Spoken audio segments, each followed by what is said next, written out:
And welcome everybody to this broadcast of Gilman football on Greyhound TV. I'm Julian Barron alongside Matt Tomaselli, and we're here for the inaugural game on Alexander Sotir Stadium at Edward Brown Field.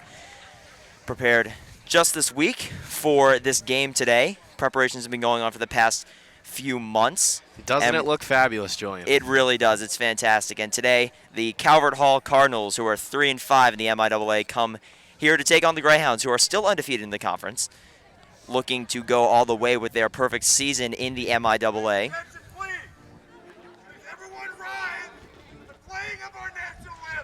And Mr. Christian, the PA announcer, informs us that the national anthem is about to occur. Not quite sure what happened to his mic there. He had to scream it.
And after that rendition of the national anthem, we're ready for some football here at Yes, we are. Gilman School. Today we're going to be looking to watch Kasim Hill, number 11, the quarterback of the Greyhounds, continue his fantastic season at the position. He's been fantastic in every single game we've broadcasted so far, and we're looking to see him lead this team to a mammoth score here today against a lowly Calvert Hall team.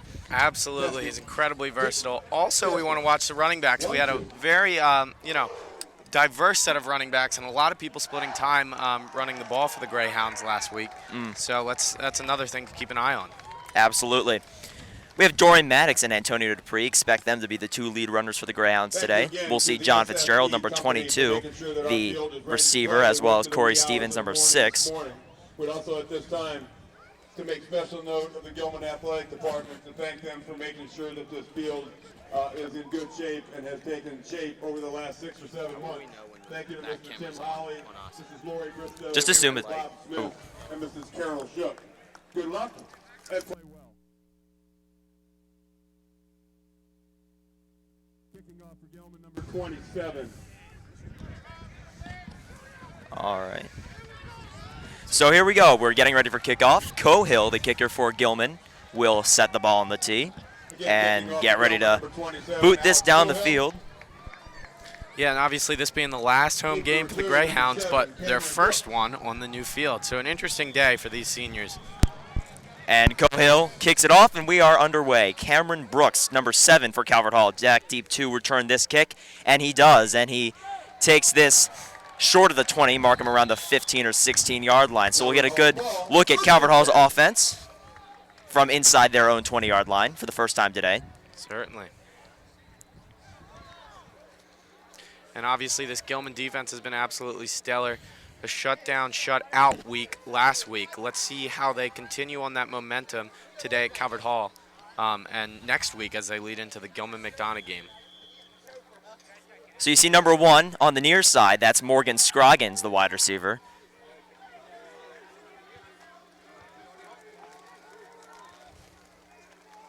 And in at quarterback is number 14, Ben Brooks. He is under center, the I formation for the Cardinals, as he takes the snap and he hands it to his running back, who takes it for a yard or 2.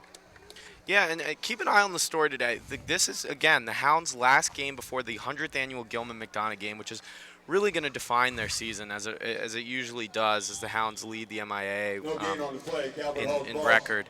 And just watch the Hounds and see how they play. Let's see what kind of momentum they can pick up or kill on their way in the next week. Not that the Calvert Hall Cardinals won't be a test for them. Brooks, again, the quarterback, lined up now in the shotgun. Carlton Taylor, the defensive back, on the near side for Gilman. As Brooks throws it and his receivers hit hard and taken down, and it'll be 3rd down and about 5.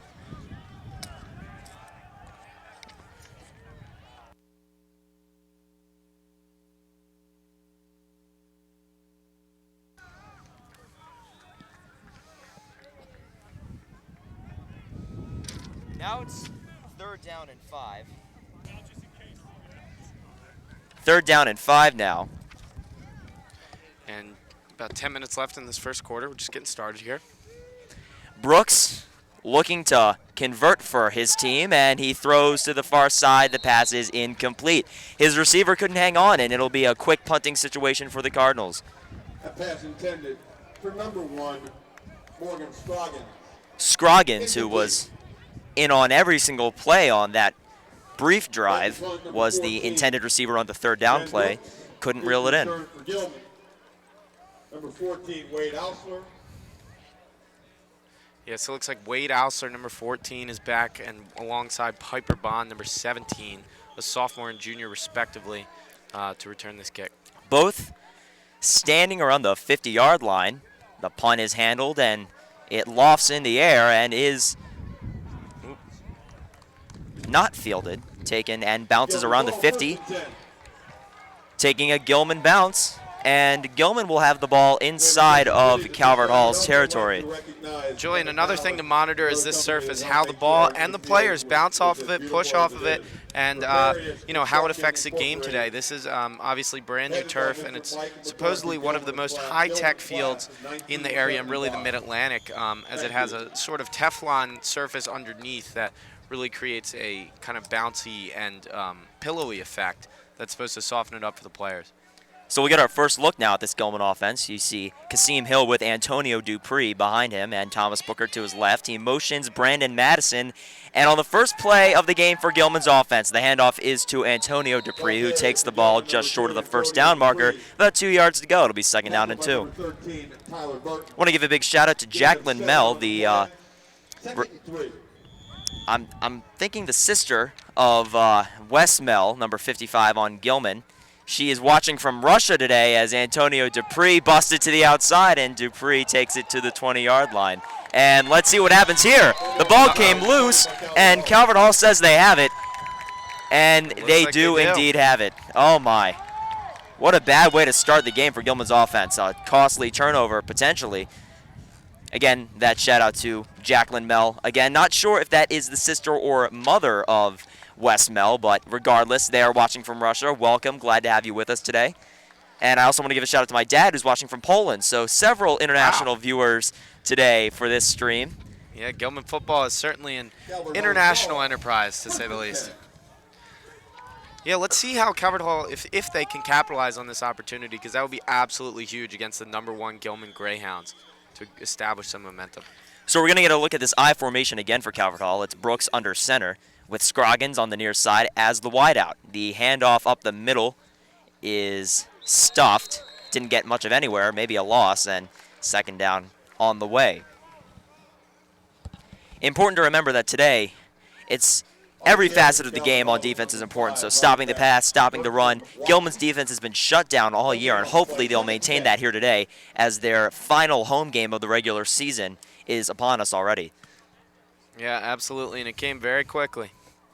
It did indeed.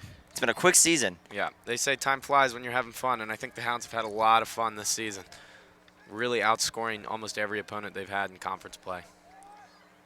Brooks hands it off, and the running back goes nowhere again. Stuffed for a gain of nothing, and it'll be 3rd down very quickly for these Cardinals. Important to note for those of you true Gilman fellows who are watching our stream that quarterback for the Calvert Hall Cardinals' name is Ben Brooks, but is not the former Ben Brooks who was in the class of 2017 at Gilman for a long time. Yes, important to remember that. Ben Brooks leaving Gilman, I believe, in 8th grade, but we're not watching him here today as quarterback of the Cardinals. Although that would be quite an interesting story if we were. That would indeed, as Gilman jumped a little bit at the line. Let's see who this one goes against. It's encroachment on the defense. You can see that. Flag on the play. Yet another miscue for the Hounds. It was number 26 on the penalty for Gilman. He's not on our roster. I'm not sure who that is. Interesting. Yeah, regardless, certainly not what the Hounds want to see. Don't want to give the Calvert Hall Cardinals any help early. So an uncharacteristic mistake makes it 3rd down and 6. Brooks throws it, and it's completed. Will his receiver make it to the line? And it looks like they have the first down. A good lunging effort by number 1, Morgan Scroggins. Number 11, Brandon Wade. Calvert Hall's ball, 1st and 10. And that'll give the Cardinals a first down here. Good pass from Brooks. Good control by Scroggins.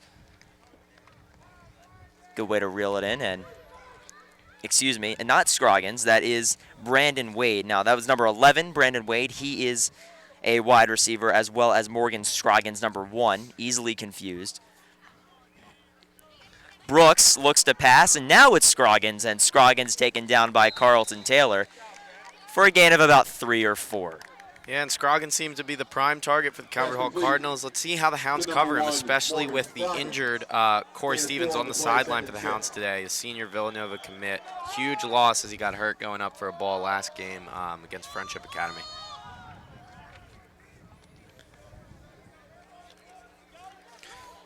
So Calvert Hall is going to set 3 wide receivers out wide towards your near side. Cameron Brooks, the wide receiver for Calvert Hall, in the slot. Let's see where this flag goes. We've already seen an encroachment penalty on Gilman on this drive, and looked like Gilman came screaming across the line on that one. Officials discussing it around the line of scrimmage, and it's a false start. It's a false start. Yeah, so we'll back the Calvert Hall Cardinals up a little bit, make it a 2nd down and 11. Gilman catching a break there, as they've already seen their fair share of penalties, or penalties, should I say, on this drive so far, this short drive. Only 1 conversion made today for the Cardinals. Ben Brooks is motioning to his sideline. He's in the shotgun on this play. He takes the snap and hands it off to his running back. That's number 2, Tim Massey. And Massey breaks a big run and takes this down, and he picks up the first down. Running back number 2, TJ Massey. A gain of 11 on the play. Calvert Hall's ball. Now, his name is Tim, but he is nicknamed TJ, as listed on our roster and as announced by our PA announcer here at Gilman, Dan Christian. Certainly, when we're lost on information, Mr. Christian is always there to back us up. He's been helpful all year as the Cardinals looking for some momentum, but a flag is thrown prior to the snap. So Cardinals will be backed up because of an illegal substitution penalty. Illegal substitution against Calvert Hall. And again, that's another miscue for Calvert Hall that they just don't want to have, as they look to just begin to drive and make some momentum, but they were not able to. So 1st and 15 now for the Cardinals. Scroggins is the receiver on the near side, and they have a slot receiver on the far side as Brooks has 2 backs flanking him. The handoff is to number 28. That's Ben Oliver. Now, that is not the Ben Oliver at Gilman. Again, some Gilman names. 28, Ben Oliver. Unless we lost a student in the last 6 hours, I don't think that Ben Oliver is on the Calvert Hall Cardinals. Obviously, it must be another Ben Oliver. Interesting, we're getting a lot of similar names today as Gilman students and former Gilman students appearing on this Calvert Hall roster. Of course, they are not actually the students that we are discussing. Rather, they're just the same names, as Timmy Crowley is the receiver on the near side, and Brooks throws to Scroggins, and Scroggins makes his way back to the initial line of scrimmage, and it'll be 2nd down and 10. Number 1, Morgan Scroggins. Good play by Scroggins to get that ball and make his way out of bounds, not before getting back to where they were originally. Now it's 3rd down and 10. Excuse me, I said 2nd down before. Number 7, Cameron Brooks, is the receiver in the slot, and again, it's Jimmy Crowley split out wide. Brooks throws, and it is caught by Crowley, who's taken down short of the 50, and that'll be a 4th down coming up for the Calvert Hall Cardinals. Again, not able to convert, moving into Gilman territory, and they are forced to punt the ball. Yeah, it seems like the Calvert Hall offense really likes that set of 3 receivers to your near side and perhaps 1 on the far side, and a shotgun pass kind of formation. And it'll be interesting to see how their offense progresses and develops throughout the game using that formation possibly. Jeff Cordenbrock. Again, back for the punt for Gilman is Piper Bond and Wade Ausler, as Corey Stevens, number 6, is injured, who would normally be returning. Cordenbrock, the punter for Calvert Hall, sends this down to the 25-yard line as the returner Wade Ausler is hit. 14, Wade Ausler. Yeah, and he called for a fair catch and caught it until Calvert Hall player disregarded that and hit Wade kind of hard. Did knock him over, but wrapped him up, and there was some jarring after the play there. So Wade certainly unhappy with the no call there, looking for a penalty. Again, glad to have everybody with us. We have 4:55 remaining in the first quarter here, and it's a tie game. No scores so far as Gilman sets up a 1st and 10. Another opportunity offensively. We'll see Antonio Dupree setting up in the backfield alongside his quarterback, number 11, Kasim Hill. As they look to do what they do all year, and that's score points as the handoff is to Dupree, and Dupree is dragged down after a gain of about 3 or 4. Now, we'll see a tandem of running backs today. Who do you think will have the biggest impact today? Because we saw Aaron Cranston had a huge impact last week, and now we're seeing Antonio Dupree a little bit today. So we'll look for a running back tandem today, and hopefully we'll have a lot of explosive plays on the ground.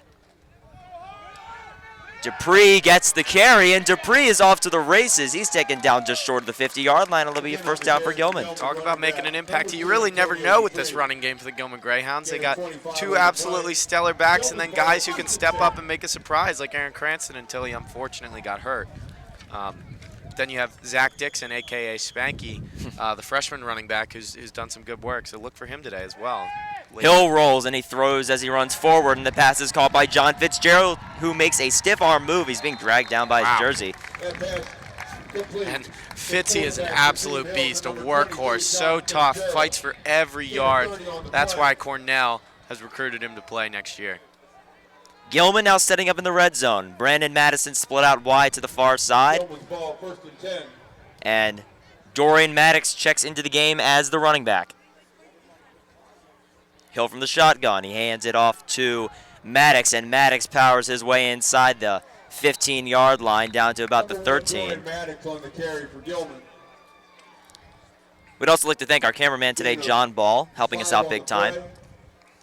And always. Yes, of course, a vital part of this Greyhound TV team, as Booker's in motion prior to the snap, and it looks like there's going to be a penalty because of that.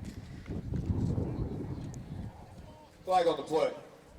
False start against Gilman. Yep, false start on the Hounds. Again, they've been very good at killing their own momentum today. Hopefully not a trend they want to keep up today, but also not a trend they want to carry with them into next week. Now we know this Gilman offense has several ways of getting it into the end zone. Kasim Hill, a precision passer so far this year. The handoff to Maddox, and Maddox able to evade a bunch of tackles, and Dorian Maddox out to the sideline, an impressive run. Incredible. Picks up the first down. Just refusing to go down. They can grab his jersey, his legs, his arms, whatever, but he is just not going down. So now Gilman will have the ball at about the 6-yard line. Hill in the shotgun as he often is. He hands it off to Antonio Dupree, and Dupree makes his way towards the end zone, but he will be marked just short. For Gilman, number 2, Antonio Dupree. Looks like it'll be enough for a first down. Or no, excuse me. That was 1st and goal, so now they have a 2nd and goal. Hill, the handoff to Dupree, and he's in for the Gilman touchdown. Gilman goes up 6-0 with 3 minutes to go in the first quarter. Barring a missed extra point, it'll be 7-0 Hounds. And Calvert Hall will have an opportunity to respond in just a few moments. But an impressive piece of running by Antonio Dupree to make his way into the end zone, set up by a fantastic run by his fellow running back, Dorian Maddox, as Hill sets up to kick this through the uprights to tack on another point for the Hounds. And he will do just that. 7-0 Hounds with 3 minutes to go in the first quarter. By number 27, Alex Cohill, teaming up beautifully with long snapper number 71, Jake Goodwin, along with holder number 84, Blake Leonard.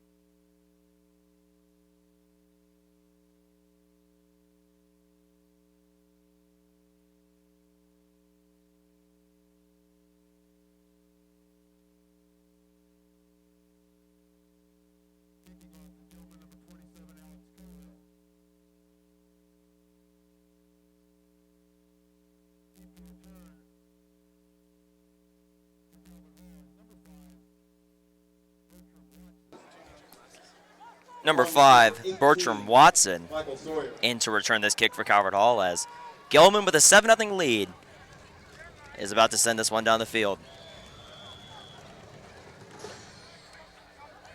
Gilman drumline playing the ball into the air. And this kick will be taken down short of the 20-yard line. Another good special teams play by this Gilman team to prevent a explosive special teams return by the Cardinals. So we get another opportunity to look at Ben Brooks. What do you think he needs to do to really spark this team today? You know, I think really the story and the way to beat this Gilman defense is to mix it up. Run the ball, then throw the ball, then play action. You really just mix up your play calls and see if you can't keep the Hounds on their feet and keep them on their toes and keep them guessing.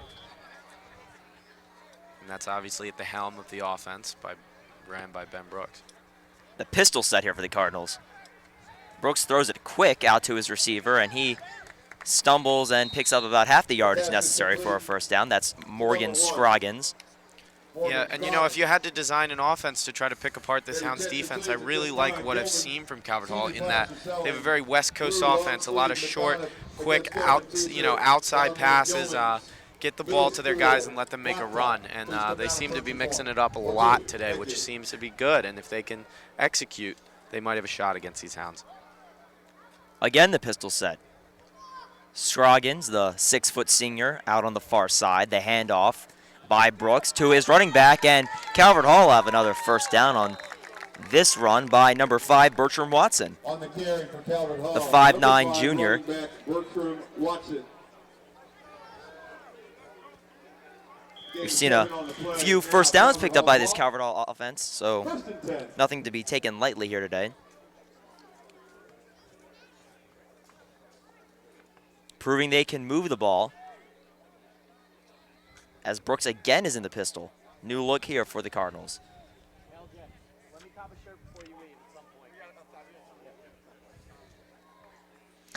Brooks, the draw play is stuffed by Ellison Jordan in this Gilman front.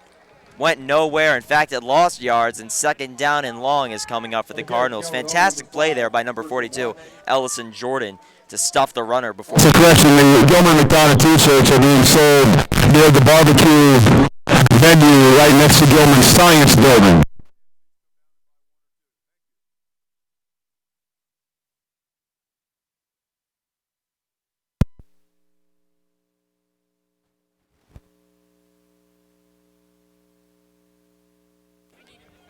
Apologies about that. Technical difficulties as Ben Brooks throws the quick pass out to his receiver. That's number 11, Brandon Wade. That pass complete to number 11, Brandon Wade. On the tackle, number 15, Rob Levine. Calvert Hall's ball, 3rd and 13. 3rd and 13 now for Calvert Hall as time is winding down in the first quarter. 3rd down and 13 to go.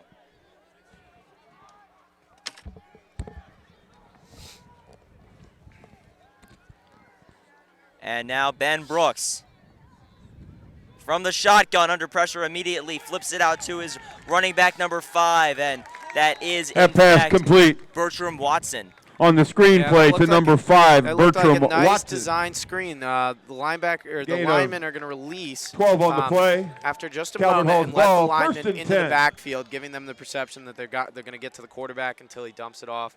And hopefully Ball's that, on Gilman's that receiver will be able to 49-yard get line. behind Correction. the defense. And they did a good job Ball's on there. and Calvert picked up some Hall's yardage. 47-yard line. Looks like we have a timeout, I believe.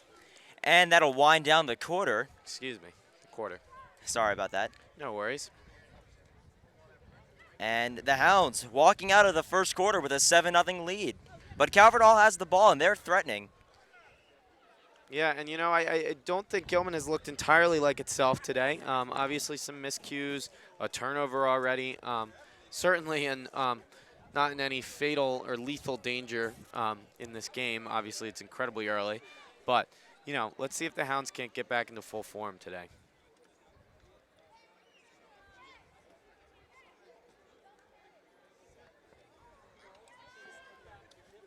It'll be interesting to see if we get a look at Aaron Cranston, number 32, the running back for Gilman, in the second quarter. We saw him start the game last week, and it'll be exciting to see him take part in this Gilman running game for a second consecutive week, hopefully having some influential plays as we near the halfway mark. Yeah, and again, nursing an injury from what was a long, probably 60-yard run last week. Excuse me. Nursing an injury, so we'll see how he he runs on that.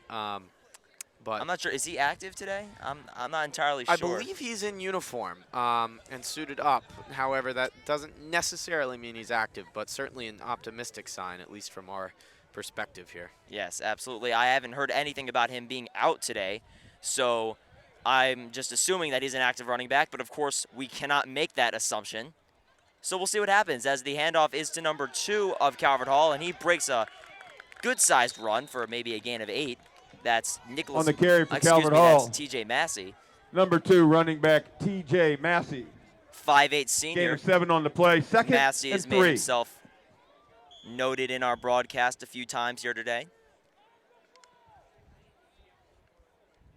So that versatility that you mentioned earlier, Matt, by this Calvert Hall team, they're really starting to show it on offense, and I think it's starting to get to Gilman a little bit. Yeah, I definitely think so, Julian. They're giving the Hounds a lot of different looks, and they're keeping them on their toes, and that's exactly what they have to do, and just see if they can't execute and can't give the Hounds a game.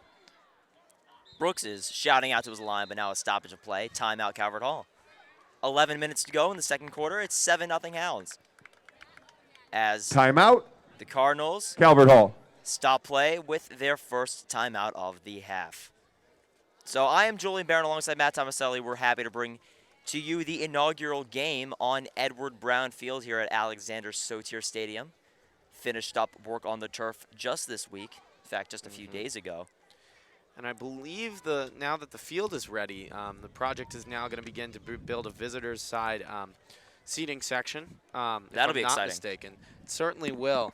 It'll be interesting to see because, the home side section over here on our hill behind Cary Hall, rather, depending on how you look at it, is vertically limited to how far up it can go, and it's interesting to see. Will be interesting to see just how high they're going to build this visitor section, because they obviously don't want to outdo the home section with their visitor section, but certainly want to make plenty of seating and space for next year's season. Now we're getting a little bit of sunlight here. It was pretty dark for the first the first quarter of this game. Yeah. Hopefully this sunshine will stick around, as Morgan Scroggins is the receiver for the Cardinals on the near side, as Brooks sets the play to his offensive lineman, a man in motion, and Flag on the play. this looks like it's going to be a false start on the Cardinals. False start against Calvert Hall. Still second down. So we've seen a number of penalties today, especially before the snap of the ball. We've seen a lot of false start encroachment. We saw encroachment from Gilman. We've seen false start, illegal procedure from Calvert Hall. Really got to cut down on these penalties, I think, Matt, to be successful. Some sloppy football from both sides today. Sometimes that's the story of the game, who can minimize errors. The handoff and a big hole for Calvert Hall's runner. That's again On number the 2, carry TJ for Calvert Massey. Hall. Number 2 running back Huge TJ gain Massey. for the Cardinals, and that'll be a first down across Gain of into 9 Gilman on the territory. play. Calvert Hall, 1st and 10.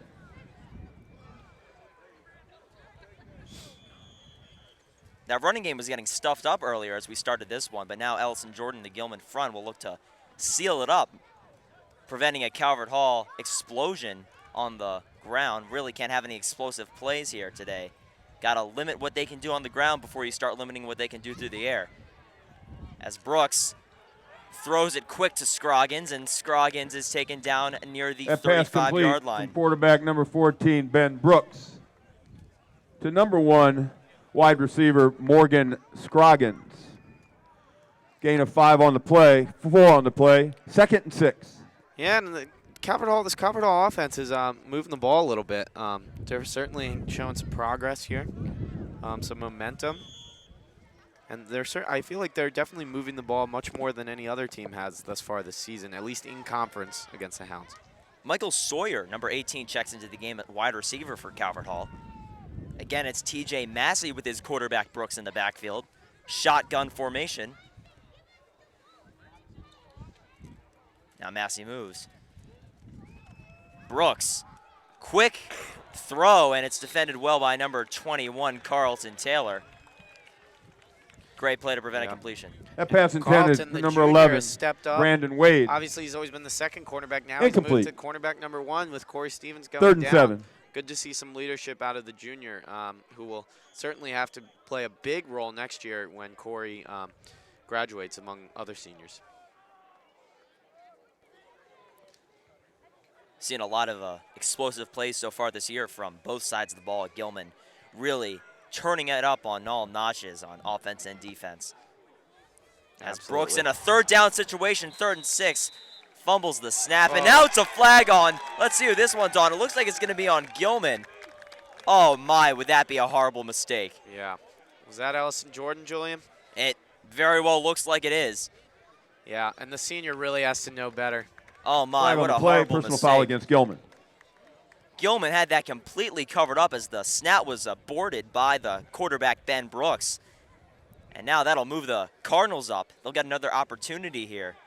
Yeah, and I don't think that was with malicious intent, but maybe just a little bit too much momentum, and he probably could have stopped himself, but didn't, and ended up hitting the quarterback, and it cost the Hounds. You can't get ahead of yourself in any football game, and certainly don't want to make mistakes like that cost your entire team. Yeah, and after such a huge loss for the Calvert Hall after the botched snap and whatnot, and you're just going to give them that yardage back. That's fundamental error. Now the actual play there, Ben Brooks just Calvert Hall's ball, 4th and 1. Now it's 4th and 1. The Cardinals need a yard to keep this drive alive. We'll take a look at what Ben Brooks can do in the clutch. He's flanked by running backs. Number 28, Ben Oliver, and number 44, Owen Reese. Both in the backfield. As Ben Brooks, from under center, looks to keep it alive for the Cardinals on this drive. He plows forward, and does he have it? It looks like he does. 1st down, Cardinals. Clutch dive by the quarterback. On the quarterback sneak. To keep his for team Calvert Hall, going number down the 14, field. quarterback, Ben Brooks. Gain of 1 on the play. Calvert Hall ball, 1st and 10. Now, Matt, the Cardinals are looking to score here, and what does Gilman need to do to keep them out of the end zone in this situation where they had them, but they lost it on a personal foul? Yeah, well, obviously a turnover would be huge, but I think if they just pressure the quarterback and attack, they'll be in good shape. Maybe a... And now the runner, Ben Oliver, is on the carry. Stuffed. Running back number 28, Ben Oliver. Couldn't go much of anywhere. It'll be a gain of 3 on the play. 2nd down and 7.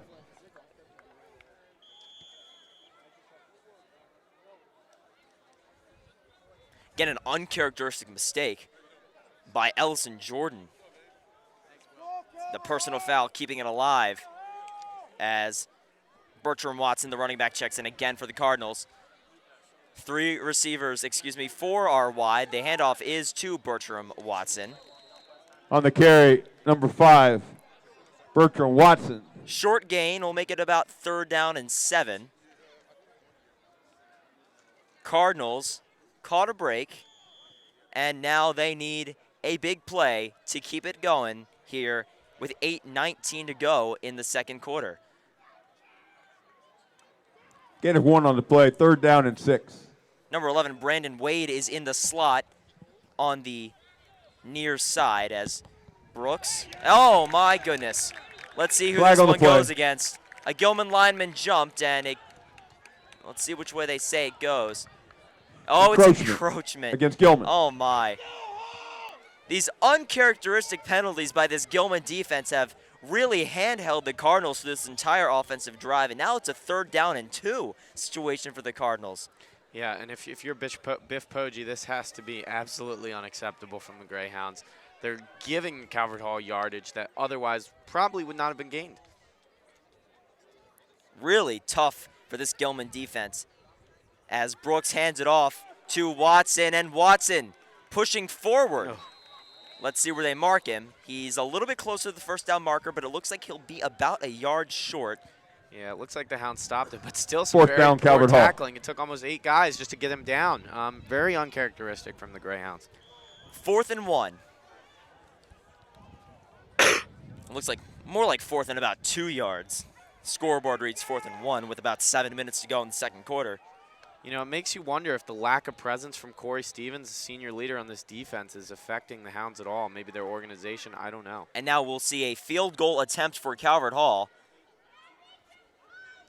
On to kick this ball is Peter Ferrara, number 20, the place kicker for the Cardinals. This is interesting. A fairly deep kick for high school. And the kick looked like it was blocked. I think someone got a hand on it, but regardless, it falls well short of the goalpost. And now Gilman will get the ball back after a drive where it looked like the Cardinals were destined to score. Really, and you know, Greyhounds kind of got lucky, and that's part of the risk of change of possession. kicking at the high school Gilman's level. ball, It's just- 1st and 10. It's very sporadic, very inconsistent, and you know, obviously that was a risk that didn't pay off in this instance. Normally, you consider going for the field goal the conservative play call, but in that situation, I think all of us expected for Calvert Hall to go for it in a 4th and short. Really, especially on a 4th and 1. I know Gilman has such a powerful defensive line, but getting a 1-yard push really at the high school level is very feasible for most any team.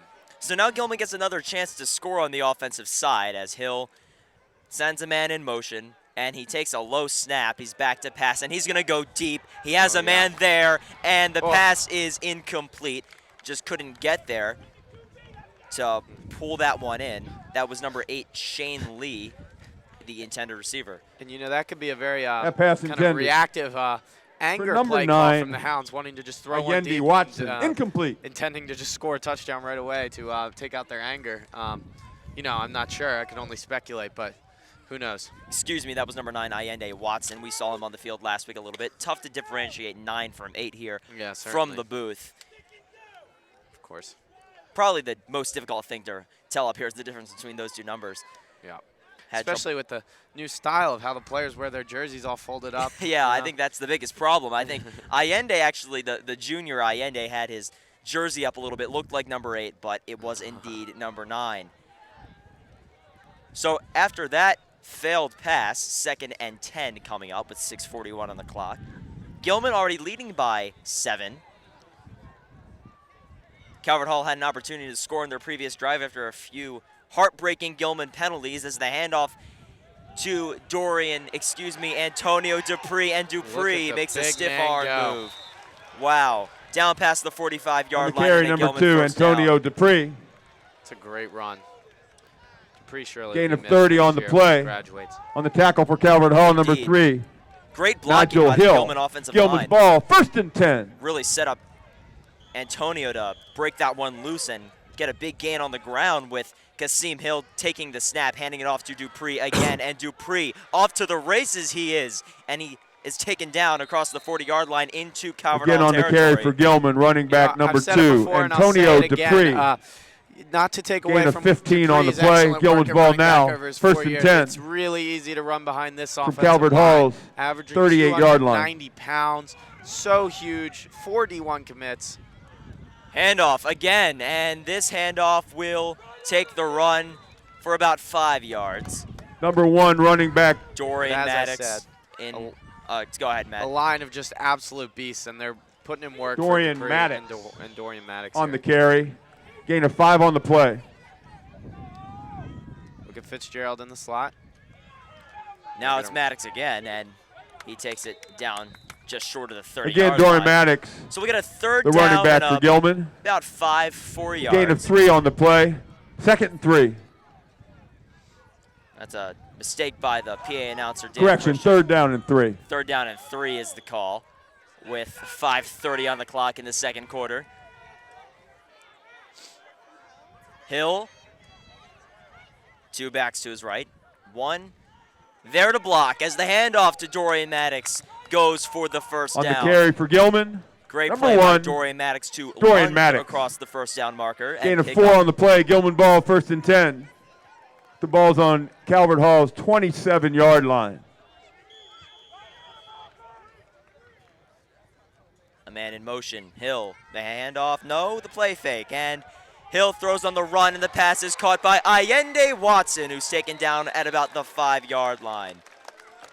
That pass complete to number 9, Allende Watson.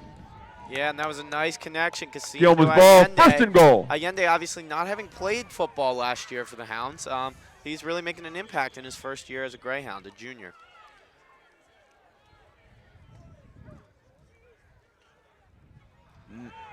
Dupree is into the end zone for On a the touchdown. carry for Gilman, number 2, and running the back Greyhounds Antonio have a 13-0 Dupree. lead in Touchdown, the first Gilman. half. Yeah. Only 4:50 left in the first half. And again, running behind some excellent blocking. He was almost untouched. Really didn't even get knocked off his balance even a little bit.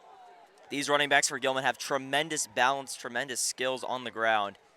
Great to see them picking up steam here today. That drive was almost entirely comprised of big runs aside from the pass to Allende Watson that set them up in the red zone. Certainly, and I think one of the things is Cahill's going to put through the extra point. One of the things that's so admirable That extra point is good by number about 27, Antonio Dupree and Alex really Dorian Cahill. Maddox, is their Teaming low up center of well gravity. with They run Holder, their, number you know, 7, the long center of their snapper, weight, number 71, seemingly Jake so Goodwin, low to the ground and close along to with the ground Holder, number that it makes them 84, incredibly Blake difficult Leonard. to actually take down, and it helps them to stay on their feet and gain extra yardage. We've seen their impressive running this entire season, and there's been no shortage of it here today as they've really led this Gilman offense down to their 2 scores. Now it's 14-0 Hounds. Again, the missed extra point by Calvert Hall was the thing that really set them back a few moments ago. They really had a chance to score, but they just couldn't pull it through, even though that drive lasted for quite a while in contrast to their first 2. Yeah, Joey, I think you mean missed field goal. Oh, I'm sorry. What did I say? No worries, missed extra point. I Oh, just want my to bad. clarify, My it is bad. 14-0. The Calvert Hall has not scored. Kicking off for Gilman, number 27, My Alex bad. Cahill. It was indeed a missed field goal. I think it was blocked by Gilman as this kick by Alex Cahill hangs in the air and falls down to surface at about the 15-yard line. This return will go past the 20-yard line down to about the 24, fielded by Bertram Watson. On the return for Calvert Hall, number 5, Bertram Watson. Flag on the play. There's a flag down. It's going to be holding on. There's a block in the Calvert back Hall. on the return Excuse me, against block on the Calvert Hall. flag. Calvert Hall's ball. Block in 1st the and back. 10.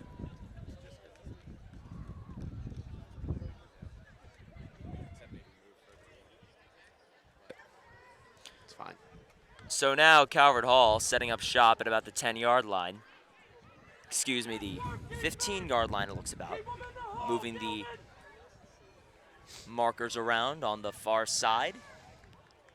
With 4:43 to go in the first half, Calvert Hall looks to get something done, backed deep into their own territory. Ben Brooks under center.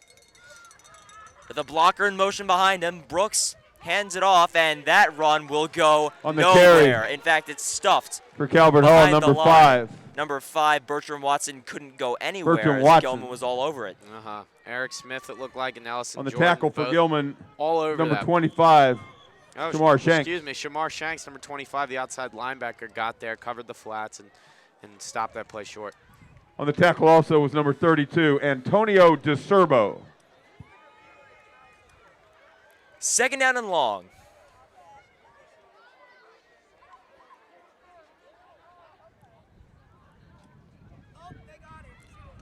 Brooks. Oh, my goodness. Almost tipped That pass by complete John to Fitzgerald. number 11, but the Brandon pass Wade. is completed to Brandon Wade. Yep. He sniffed that one out and was Gain of almost 4 able on the play. to disrupt that little screen, kind of flat pass Third to down the flats and 9. that Calvert Hall ran, but was not able to do so. But it's indicative that Gilman is recognizing this West Coast offense from Calvert Hall and is beginning to obviate possible, problems they could have with it. It was close to being knocked down by Fitzgerald, but now it's a 3rd down and 9 for the Cardinals. Brooks lined up in the shotgun with 4 wideouts. And this will go nowhere. That pass complete to number 11, Brandon Wade. Gain of 3 on the play. 4th down and 6.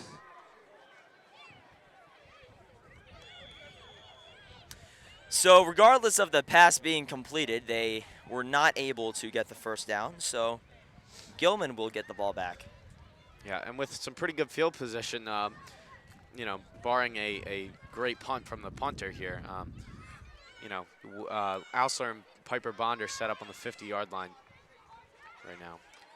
This punt goes to about the 50 and fielded by Gilman, and the returner dives on the forward return to about the 45-yard for Gilman, number line. 14. 14, Wade Ausler was the Wade returner on that Ausler, play. Gilman's ball now, 1st and 10.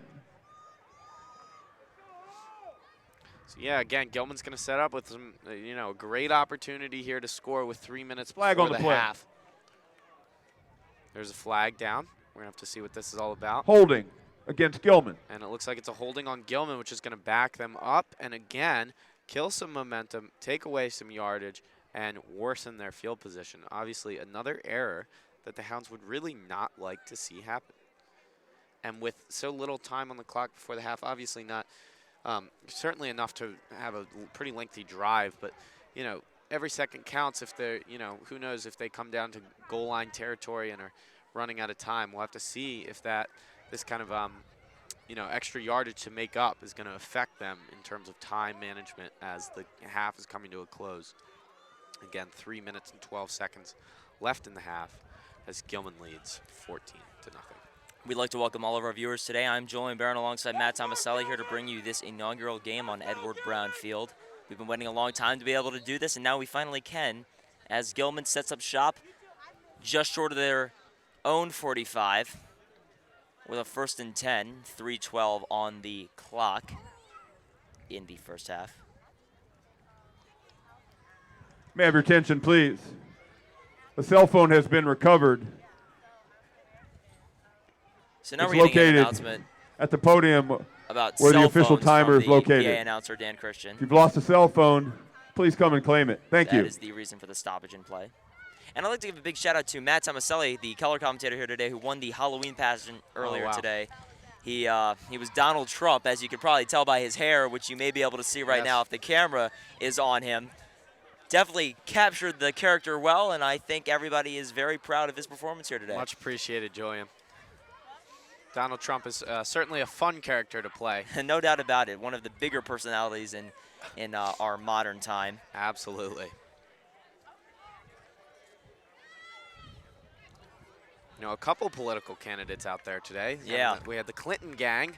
Yeah, always great to see some political satire and mockery at certainly. the Halloween pageant. Really a lot of good costumes today, as this will be backed up to the 36, it looks like. 1st and 10 from the 36 for Gilman. And you'll see Mr. Chris Dawson on the sidelines in a white kind of windbreaker. He was Ron Burgundy from Anchorman 2, a blind version of Ron Burgundy. He did an excellent job coming in 2nd place to me, actually. The handoff on the end-around play to Brandon Madison goes for a gain of about 3. On the carry Maybe a little bit more than for that. Gilman, number 3, Brandon Madison. Gain On of the about tackle for Calvert 5. Hall, number 24, Kevin Thomas.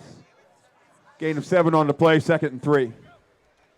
Hill hands it off again to Antonio Dupree, and Dupree plows forward, still on his feet, past the Running first down back marker Antonio into Dupree on the carry. Cardinals territory. Gain of 9 Dupree on has the been play. impressive all day. Really the staple Tackled of by this number Gilman offense so far. 55, David Biggers. Gilman's ball, 1st and 10. As you could hear Mr. Christian say, David Biggers for Calvert Hall was in on the tackle as motioned by Thomas Booker. Now back to pass is Hill, and he overthrows Allende Watson, but Watson's hit hard by the Calvert Hall defender. Really looked ugly as Gilman trainers trotted onto the field. The flag was thrown, probably unnecessary roughness. What a hit.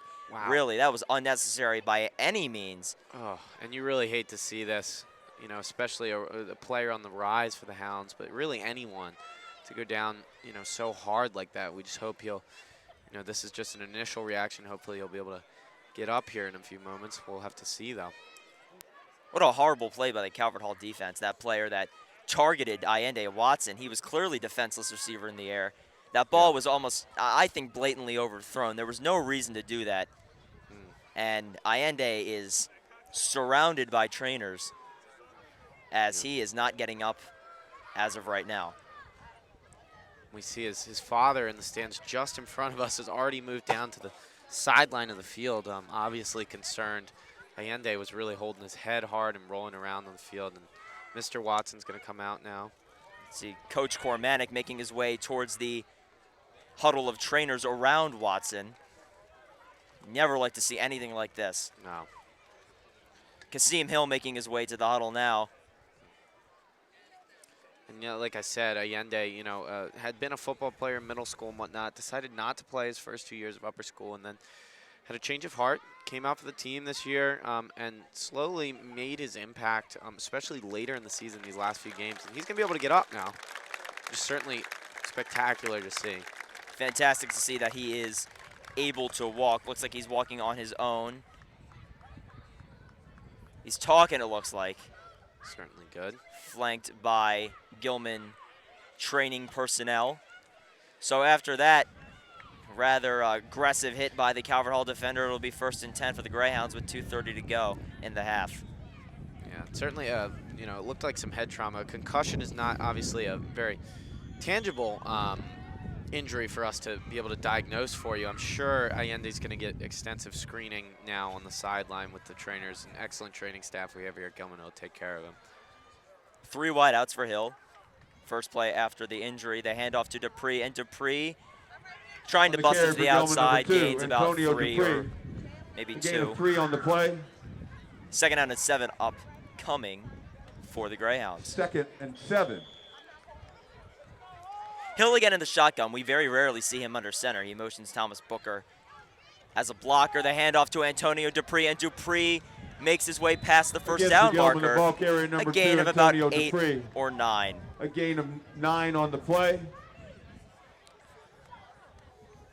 Gilman's ball, 1st and 10. Now, Dorian Maddox checks in as the runner.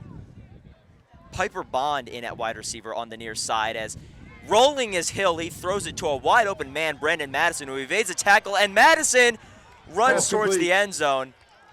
From quarterback Kasim Hill Now to number 3, Brandon Madison. Madison pushed out Gain of of bounds. 10 on the play, Gilman's ball. 1st and goal from the 5-yard line. 1st and goal for the Greyhounds now. Trying to make it a 3-score game. The handoff to Maddox. Maddox rumbles into the end zone. It looked like, but I think he's going to be just short. Yeah, he On the carry for Gilman.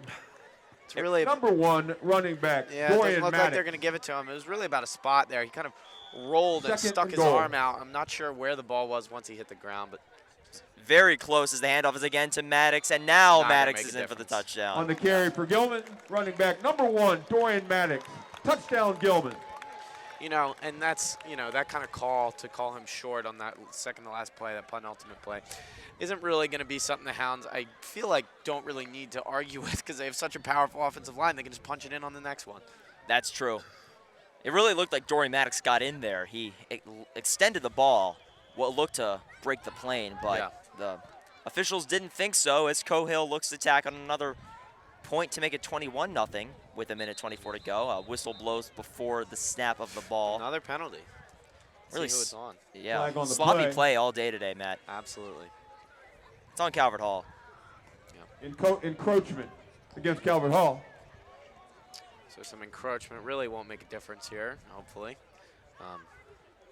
Cohill just going to get about a yard extra for this PAT. which shouldn't be a make or break in terms of putting the field goal, the extra point, through. Now Cohill gets another shot. It looked like it was almost blocked by a Calvert Hall defender, but regardless, it is good. 21-0 is your Extra point score. is good. With 1:24 to number go in the 27, first half, Alex Calvert Hall will Cohill. have an opportunity to run a 2-minute drill. But right now, Keeping up Gilman beautifully takes with command of long this game, snapper. 21-0. Matt, Number what is the key 71, for Jake Gilman to Goodwin, win along this with game here Boulder, today? number 84, You know, I think keeping the Blake pressure Leonard. on. Obviously, the half is coming to a close here, but I don't think they'll get any more points before the half. But, you know, coming out and having an absolutely strong start to the second half, reestablish the momentum, and don't let Calvert Hall get back up, obviously down on the floor with a 21-point deficit. Now, for Calvert Hall, ideally you want to get the ball into the end zone one last time before, before the half. Obviously, that's quite the task, as we expect a nice kick from Alex Cohill.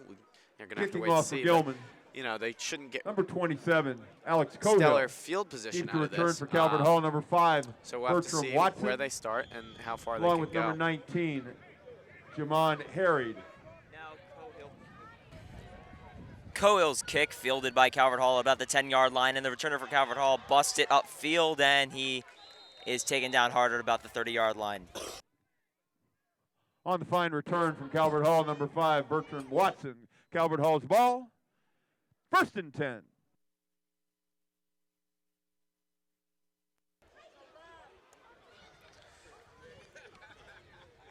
All right, so we're going to see Calvert Hall's offense coming out onto the field here with 1 minute and 16 seconds in the half. And certainly going to, if they want to put in, a touchdown or even a field goal before the half, they're going to have to work quickly. You see John Fitzgerald there, Yeah. number 22, approaching the line. Ben Brooks from the shotgun. Hands it off. Oh, and lays a stiff arm. It's number 2 for Calvert On the Hall. carry for Calvert A Hall, nice number run. 2, running back T.J. Massey. That is, again, T.J. Gain of 5 on the play. Massey. 2nd and 5. You know, for and Calvert that Hall. was certainly a nice run, but that's going to run Ball's some on Calvert time. Hall's 35-yard line. And obviously, I just don't, with 50 seconds left, clock ticking, Calvert Hall might not be able to get a score in here. Let's see. Maybe they'll take a few shots down the field, but ultimately this half will go. So, Ben Brooks in the shotgun, probably just for another courtesy snap here. Maybe make a throw, we'll see. He's got 3 wideouts. Takes a snap, hands it off. John Fitzgerald is going to wrap him up at about the 37-yard line. That was, again, T.J. Massey, number 2. On the carry for Calvert Hall, it looks like there's going going to to be a timeout. Massey. Gilman takes the On the timeout tackle with for Gilman, number 24 on the 22, clock, John 24 Fitzgerald. seconds that is in the first Along half. with number 34, Eric Smith.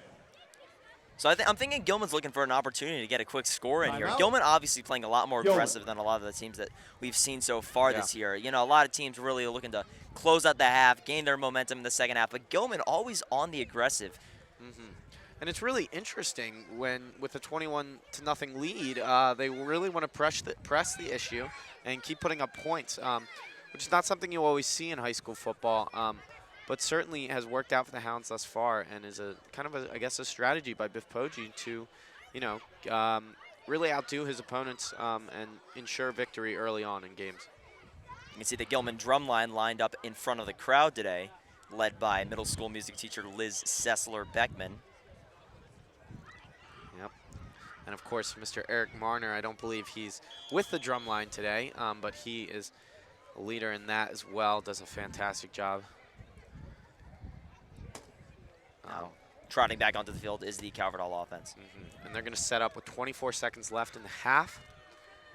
And it looks like they may just take a knee down here. Actually, in the I formation, we'll have to see. Won't be so sure. It'll be really interesting to see some play action here. And they're going to hand off to the fullback, who's On the going to carry, dive number forward 28, to the Ben 40-yard Oliver. line. That was Ben Oliver again, number 28. He was lined up in the fullback Timeout. position on that play.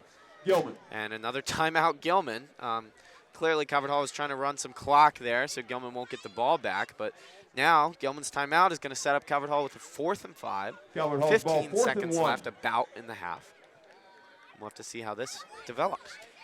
It's impressive play by Gilman's defense. They've been rock hard all year, and now they're just continuing that same dominance that they've shown to us throughout the entire season. With 16 to go in the first half, as Matt just mentioned. Hopefully halftime we'll have some intriguing interviews for you.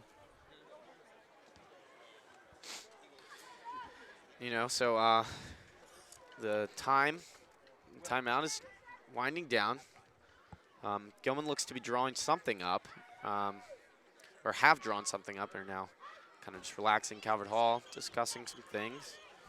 It's a matter of waiting. As of now, we have today with us, not with us, however, on the sideline, Melvin Keene, a Gilman graduate in the class of 2014, a Virginia Tech football player who has recently transferred for his sophomore season to the University of Maryland. And he was certainly a star athlete for the Hounds, a defensive player for the Hounds during his time here. So again, Calvert Hall is going to rush out here. Looks like they're going for they're going to punt. Obviously don't want to turn the ball over and give Gilman good field position. They sprint out. A little awkward snap, but he gets a punt off. And Piper Bond's going to field it. And it's going to be knocked over after about 5 yards, returning from the 30 to about the 35. As the Gilman offense comes out here with 7.7 seconds left in the half. And it'll be interesting to see if they air it out. What do you think they're going to do here, Julian? No, I think Gilman will probably take a few shots to the end zone. The only reason I say that is because Gilman took timeouts on the previous drive trying to get the ball back. Now, I don't think they were anticipating having the ball with 7 seconds left. Certainly. But maybe they'll take one shot. Let's see. I don't know. Bip Poggi may be feeling adventurous here today. Yeah, we'll have to see.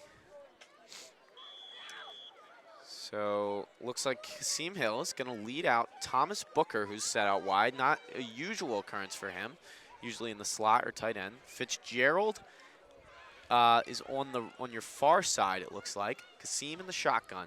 He's going to drop back, and he's going to fire one deep. Looking for Fitzgerald, and he does not have him. It looks like it was an incomplete pass, almost intercepted by Calvert Hall. Indeed incomplete with mere fractions of a second left on the clock. 8/10 of a second on the clock here.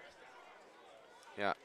Oh, and it looks like it's an interception at about the 30-yard line, so the ball is going to be turned over. Calvert Hall is going to set up their offense with not even a second left. That was bizarre. It didn't look to me like that ball was intercepted No, it didn't. at all, but it looks like the line judge really had a good eye on it, and he was able to determine that, yes, Calvert Hall will indeed get the ball back with 8/10 of a second on the clock. You got to love high school football scoreboards. I guess so.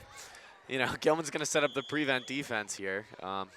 Obviously don't want to be too aggressive here. But Gilman did indeed take that shot down the field. Proved costly, but only the interception. Probably won't give up any points here. Brooks from the shotgun, drops back, throws it, a check down pass. Breaks one tackle, the runner, he fumbles it. And it looks like that's going to end the half. Certainly an interesting play and a productive play for Calvert Hall, but not going to get you 80 yards. Yes, certainly not, as Bertrand Watson ends the half for Calvert Hall with a fumble out of bounds. And that'll be all for us here in the first 24 minutes of play, as 12-minute quarters are what we do here in college football, as Gilman is off to a 21-0 great start here as they take on the Cardinals at home. Absolutely. And near the barbecue venue at the science building. Gilman has certainly come out strong in this half. Please come by. We actually have a junior from the class of 2017, a huge Hounds football fan, a member of the volleyball team himself, Will Harris. Will, I'm going to pass the mic off to you so we can hear your thoughts on the game today. Yes, Will, it's great to have you with us. Let's talk about Gilman football so far today. What do you think this Gilman offense needs to do to secure this win here in the second half? I think we need to play it safe. No more interceptions like that last play. Give the ball to Dupree. He's having a monster game. Yes, he is. Just give the ball to him. Now, Gilman's run game has been fantastic this entire year and this entire game. The first half was dominated by Gilman's running attack. Kasim Hill, the quarterback for the Greyhounds, do you expect to see some passing out of him in the second half? Yeah, I think they're going to work it in, getting ready for the McDonough game for a tougher challenge. I also think we should get Aaron Slucken in the game. Oh, I'm anticipating seeing Aaron Slucken, number 67, the athletic wide receiver / defensive back / quarter. He can pretty much play it all here at Gilman. He's the most versatile player on the team, I would say. His finesse and physique are unparalleled, I'd say. Those are some two good words Yeah, I've heard before. indeed. Is this live? Yes, this is live. Now, now let's talk about tonight. That's really what we want to talk about. 7 o'clock, Gilman volleyball goes on the championship game. We play the #1 seed undefeated Loyola Dons. 7 o'clock out Mount St. Joe. Bring $8 for tickets. We're gonna win. We're gonna storm the court and just anticipate that. Yeah. It's gonna be a fun time. We'll be there. Yeah, the entire Gilman football team, as well as Matt and I, will be there. Yes, I heard Coach Poggi is taking a bus up there. Yeah, that's the case. So you get a lot of good support out there at Mount St. Joe today. I heard Donald Trump might be making an appearance as well. Excited to see that. Donald Trump. Yeah, Donald Trump, figurehead of today's political world. Congratulations on the Halloween pageant, Matt. Yeah, I mean Donald. Yeah, we talked about that earlier, Matt winning today's Halloween pageant. They can't hear you, Matt? No, he sounds doesn't good. have mic on. My So, fault. yeah, today, let's talk about some of the Halloween costumes we saw today, just while we have some time during the half. So we saw Chris Dawson, the coach of the Gilman football team, one of the coaches of the Gilman football team. He was blind Ron Burgundy as. I think he should have been second. Yeah, he was second actually. Yeah, Was he third? He was second. Third was actually the Clintons. Great That could tandem have been of better. Hillary, Bill, and Monica Lewinsky all stepping in to provide a good act And there. also number 78, Steven Spinellish, making a security. Yeah, security guard. appearance. He did a great job there. Now let's talk about some others. Boys in the Boat was actually the summer book that we all read here at No, Gilman. we didn't read it. Oh yeah, well, some of us read it. I didn't read it. I don't think you did either. But I'm a good reader. I didn't finish it, to be completely honest. But I will say that I know what happened in the book, and we got a glimpse at the Halloween costume by the sophomore class. They put together about 8 or 9 guys today. Yeah. To go out in a canoe they had I there. think 2 of them are part of the volleyball team, so come out and see some boys in the boat at the volleyball game. Yeah, yeah. And then we also, so what else did we see? We saw an actual impression of Mr. Dawson. Yes. Yeah, so we had Mr. Dawson was dressed up as Ron Burgundy, and then somebody was impersonating him. Yes. We saw Gilman's slow internet. That I don't know, could have been better, I but wasn't it a was fan of that. yeah, it was okay. And what else did we have? We had any more you can think of off the top of your head? The pumpkin, Pumpkin, classic. long lunch. Long lunch, Miss Mikishi really nailing it with that. Yeah. I don't know. Yeah, yeah. Oh, I there's, think those are the main ones. Groby One Kenobi from Yeah. that guy. And we had the freshman, I believe, that was on a unicycle, playing That was himself. impressive. That was impressive. Yeah, he came down the aisle on a unicycle. Always. My favorite was besides Donald Trump, of course, Matt, was Matt Strom as Max Strom. Yeah, that was a fantastic performance by Max Strom. He really, Nailed it. yeah, he absolutely did. He just got up on the stage and, as they say, he spit some bars, and Of course. fantastic job by him today. Yes. So other than everything we've just talked about, things are pretty calm here at Gilman. A great outing today. A lot of Calvert Hall fans, a lot of Gilman fans, pretty evenly separated. The Gilman Drumline doing a little halftime show right now, and a lot of commotion behind us, as you can look and see. A lot of activity. ball. Yeah, spike ball, great game that's been developing here at Gilman the past few months, I'd say, ever Yeah. since school started. And besides that, you know, things are going pretty well. Yes. So we'll take a quick break here at Greyhound TV, and we'll be back to join you in about 7 minutes for the start of the second half. Thank you very much, Will Harris, for joining us, and we'll be back in just a few moments. Thank you Stay for tuned, having me. everybody. I nailed that.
my hair thing.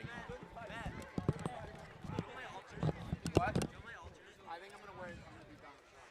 And then I'll like start to build the walls.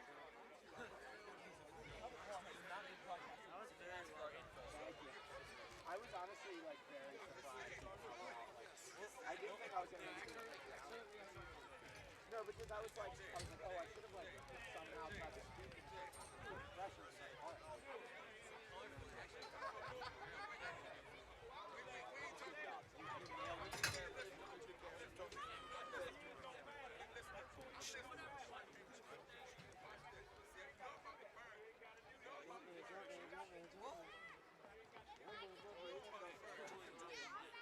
That's my stuff.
May I have your attention, please?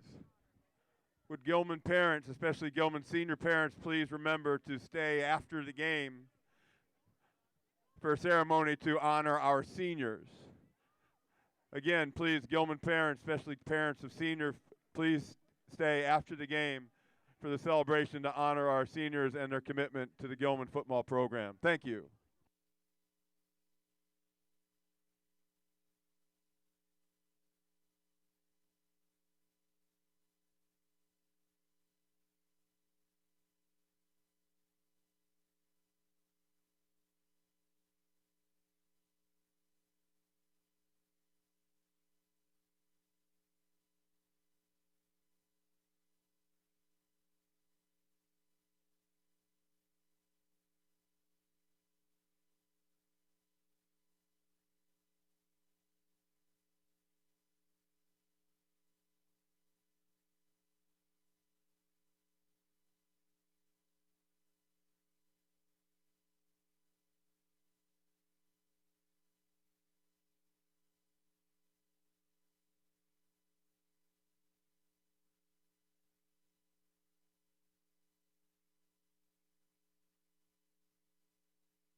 And welcome back, everybody, to Greyhound TV for the second half of this one between Calvert Hall and Gilman. I'm Julian Barron, joined by Matt Tomaselli. For Calvert Hall, number 84. Hope everybody got to watch our Jeff halftime show Gordon featuring Will Harris. Again, don't forget to go out to tonight's Gilman Volleyball Championship at Mount St. Joe versus top-seeded Loyola Dons. Brandon Madison. So the kickoff by Calvert Hall to Gilman is fielded at about the 15-yard line, and taking this ball down almost to the 40, in fact, to the 40, On the return is the Gilman Special Teams unit. for Gilman, number 3, Brandon Madison. Gilman ball, 1st and 10. So, Matt, it's looking like a good day so far for Gilman. Glad to have everybody with us watching today. And what do you expect to see from Calvert Hall on this defensive drive? Yeah, I mean, it's generally a good day for Gilman. Obviously some sloppy play, but they're getting it done, and that's really, all that matters at the end of the day. From Calvert Hall, they got to stop him right now. Like I've said almost every game this year, come out strong, reestablish the momentum, turn the tables right now before it gets too late. Madison was in motion, but the handoff is to Antonio Dupree, and Dupree stays on his feet. Wow, he's taking defenders with him past the first down marker and into Cardinals territory. And, it's really a matter of heart for Calvert Hall. Are they going to slouch back, and are they going to let,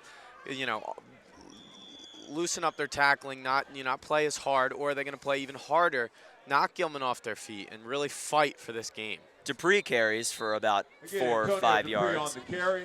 Now, again, we've already seen an injury so far here today. Allende Watson, number 9, the receiver for Gilman, was hit hard on a targeting penalty play by Calvert Hall.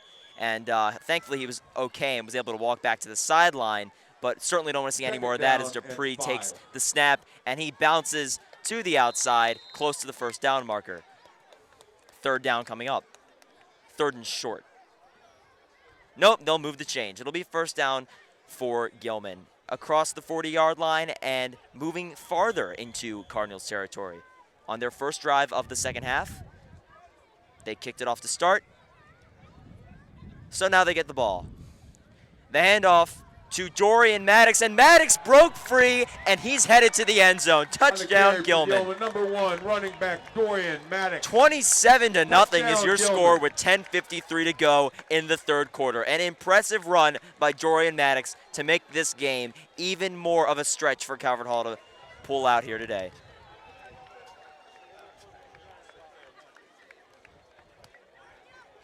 Running game has been fantastic so far. Absolutely stellar. Again, behind that powerful offensive line and some tough running by the Hounds. Cohill looks to extend the lead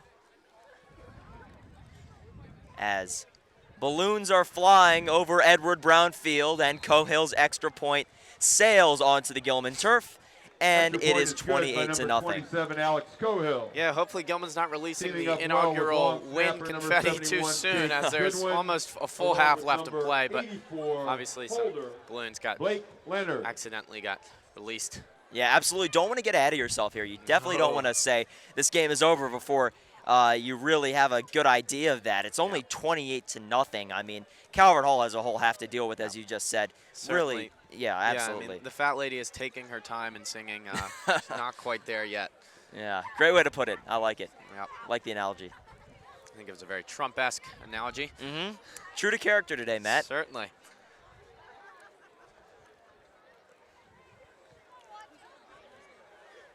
Cohill tees it up, and he'll get ready to send it down the field. Calvert Hall. Kicking off for Gilman's number We'll get another 27, opportunity to Alex score here. Cohill. They're still shut out, but they have plenty of time to put points onto the board as we near the 10-minute mark in the third quarter. The kick goes pretty far, just short of the goal line, fielded by Calvert Hall, and this kick is On the taken return just across the for 10-yard Calvert Hall, line. number Great 5, special teams has Bertrand really Watson. defined these kickoff returns Calvert Hall for ball, Gilman first today. and 10, Gilman has their been own able to wrap up 15-yard against line. these Calvert Hall returners. Absolutely. And, you know, one thing Gilman has been doing well today is getting all their guys to swarm the ball by the end of the play. That's kind of the idea of defenses, to have what they say 11 blue helmets at the ball by the end of the play. And Gilman has had a lot of guys swarm to the ball every down this game. So now we'll get another look at number 14, Ben Brooks, the quarterback for the Calvert Hall Cardinals. He's got 4 wide, a man to his right in the backfield. He really liked throwing to Morgan Scroggins, number 1, in the first half. We'll see if he continues to do so as he keeps the ball and he falls down. It looked like on his own volition, just couldn't get his feet set. And Eric Smith, number 34, the big man, is there to just fall right on top of him and complete the sack. On the carry, quarterback Not number 14, really a Ben sack per Brooks. se.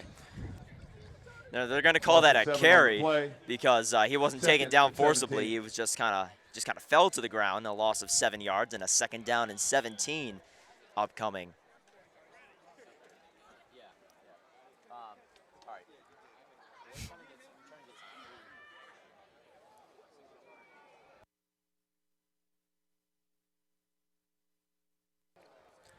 Now Brooks staring at a second and long. Takes a snap. No, he doesn't. He actually has to fall on it because it was fumbled. Oh, it just is not looking good for the Cardinals here on their first offensive drive of the second half. Third down and even longer, maybe about 20, 21 or 22. They've headed straight backwards as third down and 20 is the official spot. They'll need a huge play to push this ball far down the field and pick up the first down.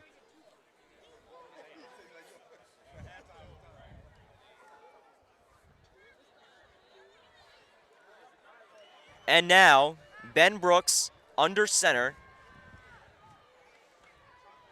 And they hand it off to their running back, who is not able to get anywhere near the first down marker, understandably so, in a 3rd and 20 situation. So now, 4th and 20, they'll have to punt out of their own end zone, and not looking good for Calvert Hall right now, Matt. Yeah, definitely not a time you want to go for it on 4th and 20 from your almost in your own end zone. Yeah, hopefully that didn't go through anybody's mind on the Calvert Hall bench. Hey, you never know. Try to make something happen, as they say. Certainly not the situation to do that. Fake punt, maybe? I don't know. We'll have to say. And it is indeed going to be booted away. punt gets off, but it really is not a good punt as Wow. it's a diving catch by Wade Alzer to field it about the On the 30-yard return for line of Gilman, the Cardinals. Yeah, Number and 14, that's going to Wade put Gilman in Alzer. great field Gilman's position. ball, But really, first for a and high school 10. punter, there's only so much you can do in that situation. You already have a 10-yard, deficit by being in the back of the end zone, plus, however far you can get it into the field of play. So that's technically a 40-yard punt right there. So not bad, but it's kind of damage control for Calvert Hall there. Cardinals' kicking has not been fantastic today. They missed a No. field goal earlier that kept them from getting points on the board. And it is so hard to find good legs in high school football, punting and kicking alike. And even in the pros, we saw a few weeks ago against the Ravens, Josh Scobie of the Steelers missed a few on Thursday night. Can really change the game. It certainly can. Hill throws on the run. The pass batted up by his intended receiver, 7, Thomas Booker. Excuse me, I believe that was, let's see who that is. I think that was maybe Antonio Dupree. Yes, that was Antonio Dupree on the rollout play. A 2nd down and 10 upcoming. Just an overthrow by Kasim. But understandably, you want to play it conservatively with 28-0 lead. Don't need to throw it down the field as the handoff to Dupree. He bounces outside. He's close to the first down marker. Great running today. I can't emphasize that enough. The running game has been superb. Absolutely, Julian. And really, it's kind of become a pattern for the Gilman Greyhounds, running the ball and running it well. And they're certainly doing that today. And Zach Dixon is going to check in here. Yes, Zach Dixon, the freshman, gets the carry, and he is into the end zone. Untouched goes Zach Dixon into the end zone for another Gilman score. 34-0 now as Gilman's starting to take control of this game as it's broken wide open. Yeah, and if the score holds or, the lead holds, this is going to be probably one of the first seasons in a long time that, yes, Gilman has had seasons where they've won every conference game, but this is got to be the first season I can remember where Gilman almost hasn't been tested in their conference play, in MIA play, barring the Gilman McDonough game.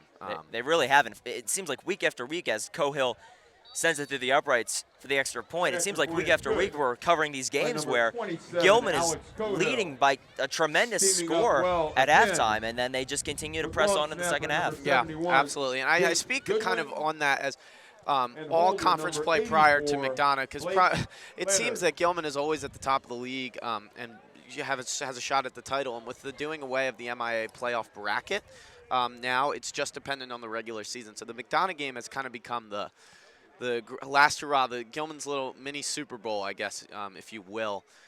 So you kind of speak in reference to that. I view it as a one-game playoff now, given the recent success of the Gilman Greyhounds in the season up to that game.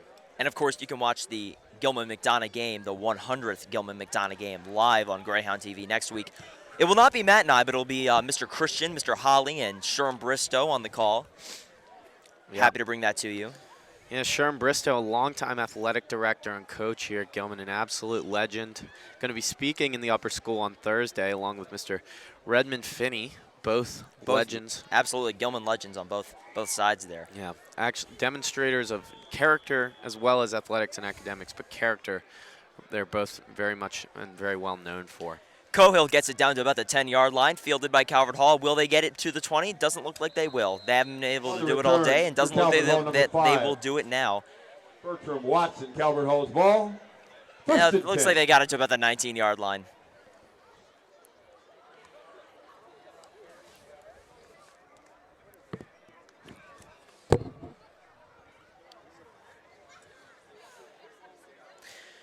So Ben Brooks now facing a 35-point deficit. Calvert Hall's own 20-yard line.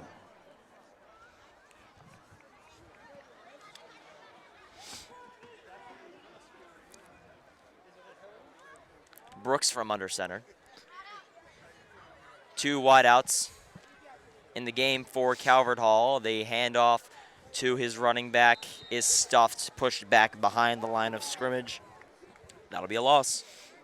Bertram Watson on the carry. And Calvert Hall really has to get some offense going now or never. So yeah, it's starting to get to that point where, with 5:30 to go in the third quarter, you don't have a lot of options. I'm surprised they're running the ball. I mean, honestly, you're getting to the point where you've got to start forcing down the field, praying for something. Second and 12. But then again, it's very hard for a high school team to be effective by completely abandoning the run game.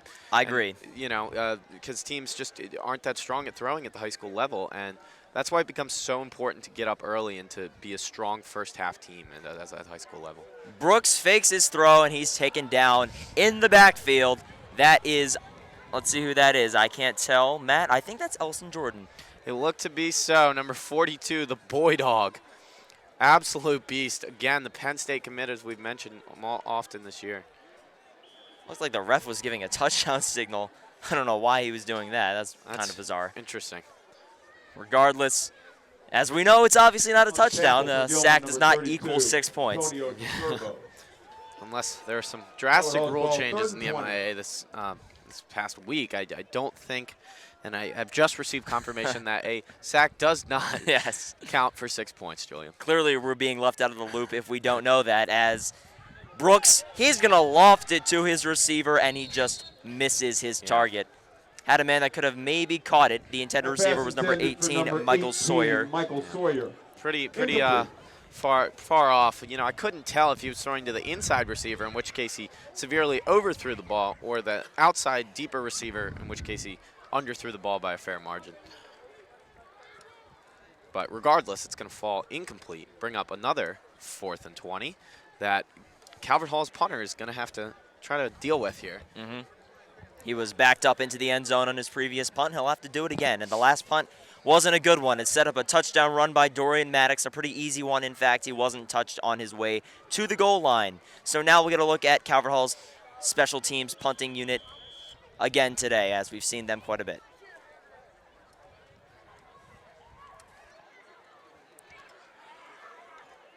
The punt, again, not a very good one, goes down to the 45-yard line. About 15 yards better than the previous one, but still not what you want. Down 35-0, giving your opponent the ball in your own territory. Number 14, Wade Ausler. Gilman's ball, 1st and 10.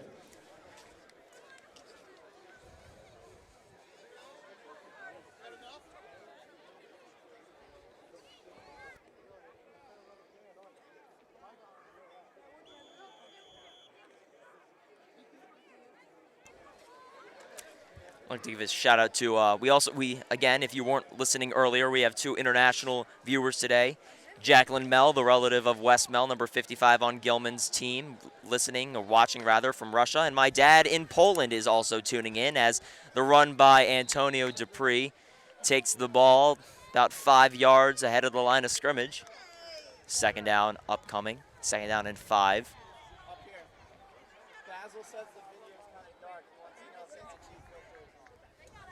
It's not. There's no ND filter. Hill. Line up the shotgun. He's got John Fitzgerald as the wideout on the near side. He's got Dixon as his running back. He hands it off to Dixon, and Dixon spearheading forward to about the 30-yard line. That'll be a 1st down for Gilman. On the carry for Gilman, number 20, Zach Dixon. Time is winding in the 3rd quarter. 1:43 to go. Hounds lead at 35-0. Glad to have you with us. 1st down and 10 from the 30-yard line of the Cardinals.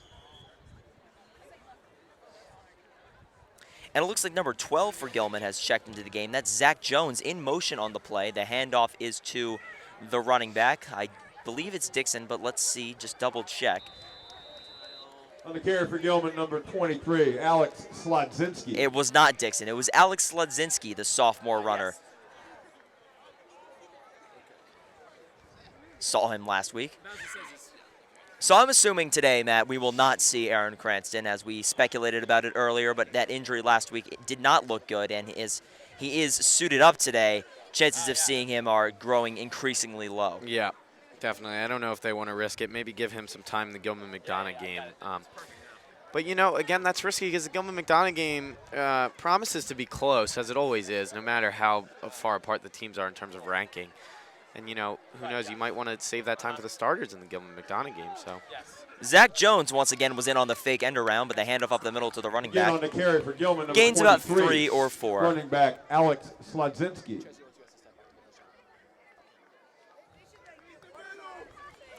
And it looks like we'll get a little FaceTime here as we have a rear-facing camera today. That we do. Yes, glad to see all of you today watching, as we can't see you, but you can see us as the third quarter winds down. About 5 seconds left and counting. And there will be no other play in the third quarter here today, as the fourth quarter is coming our way. 35-0 is your score heading into the final quarter of play. Score at the end of the third Gilman has quarter. the ball. They're Gilman facing 35, a third down and 3 situation Hall, deep 0. in Calvert Hall's territory. Another blowout today, Matt, and I have to say this Gilman team, and I've raved about them all year, they just have not had a competitive MIAA game. Every single one has been absolutely in their favor.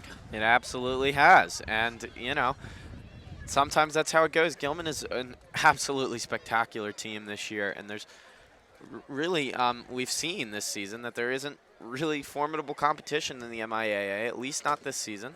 Pending McDonough, I'm sure McDonough will, just the intensity of the game alone will, make it a close one and a hard-fought one. Now, last week, Gilman faced, I believe, Friendship Academy. They're a football team out of Washington, D.C., not in the MIAA, but they are a formidable threat. Any team is a formidable threat, and they took care of them handily. They took care of Mount St. Joe pretty good. It was 35-7, something along those lines.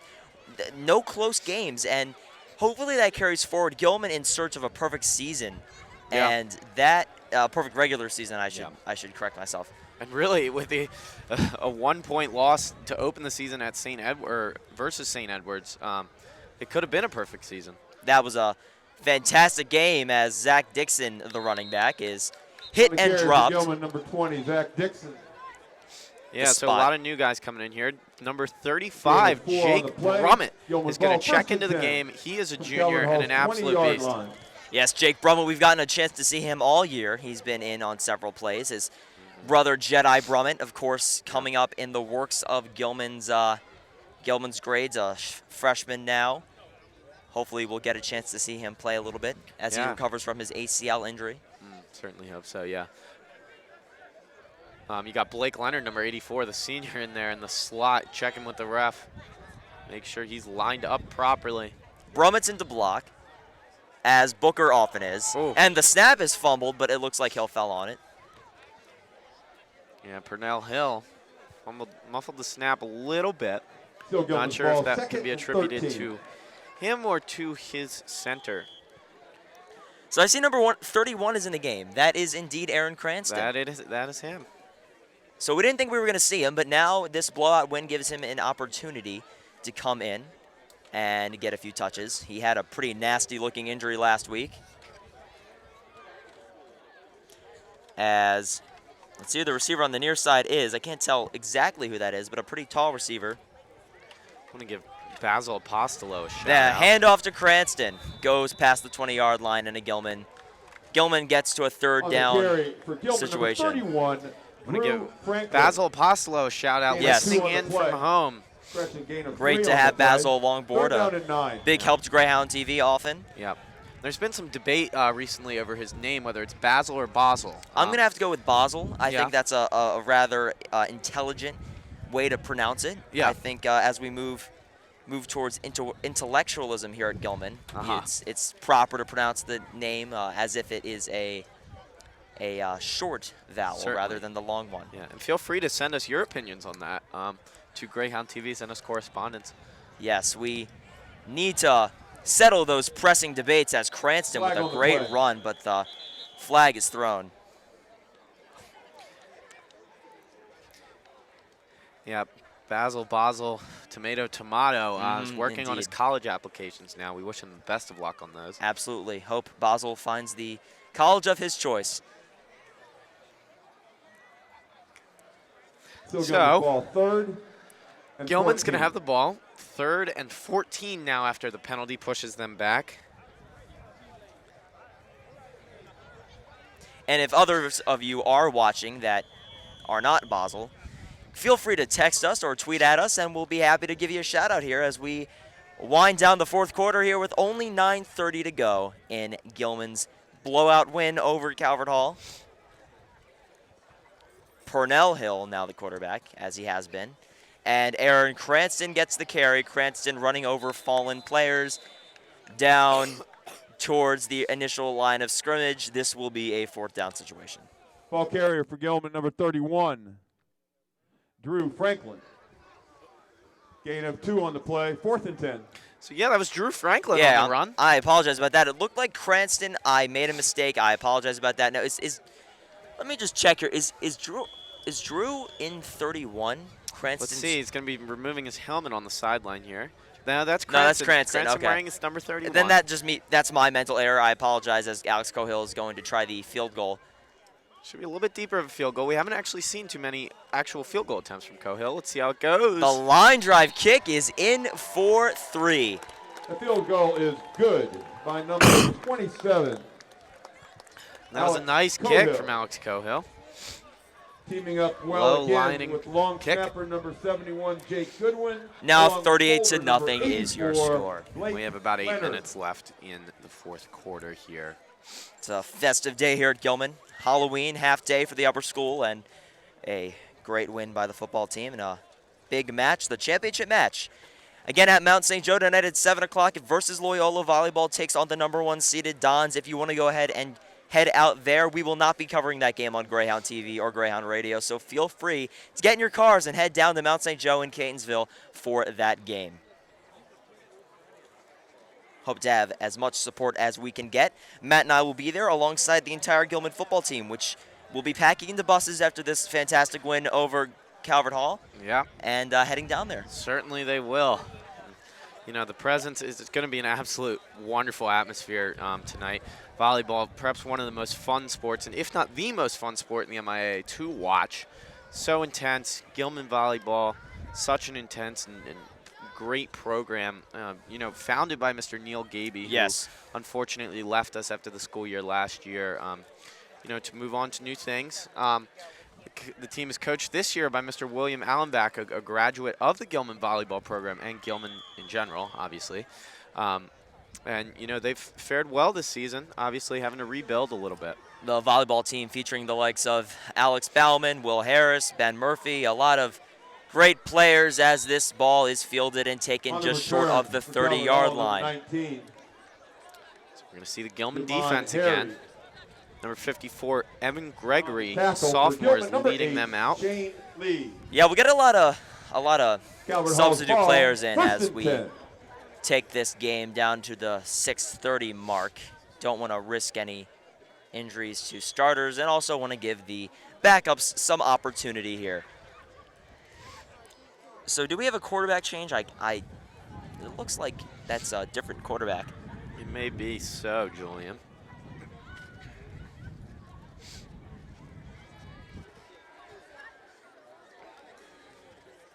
The snap is taken by number 12, Omari DeBerry, the new quarterback for the Calvert Hall Carry for Cardinals. Calvert Hall. He is a Quarterback number 6'2" 12, junior. Omari DeBerry. It looks like number 24, Mike Horn, is checked into No the gain on the game. play.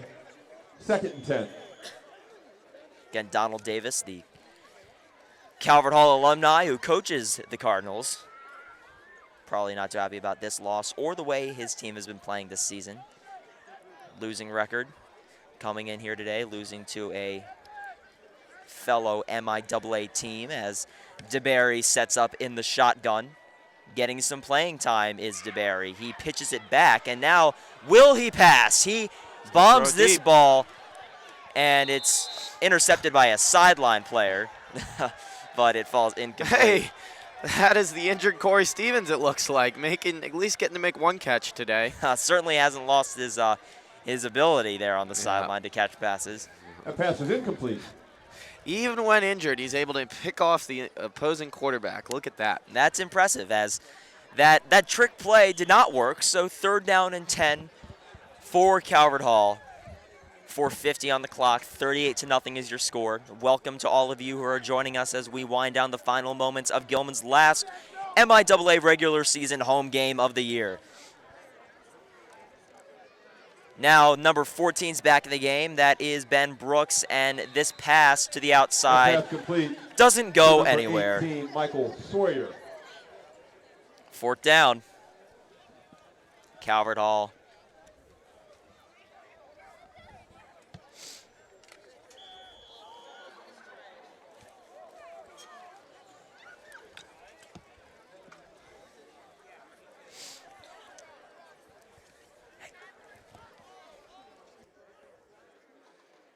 I want to interview you. Do you mind if I interview him? Yeah. Oh, yeah, Do you want me to do it? Yeah, sure. Or do you have things? Oh. We'll both have.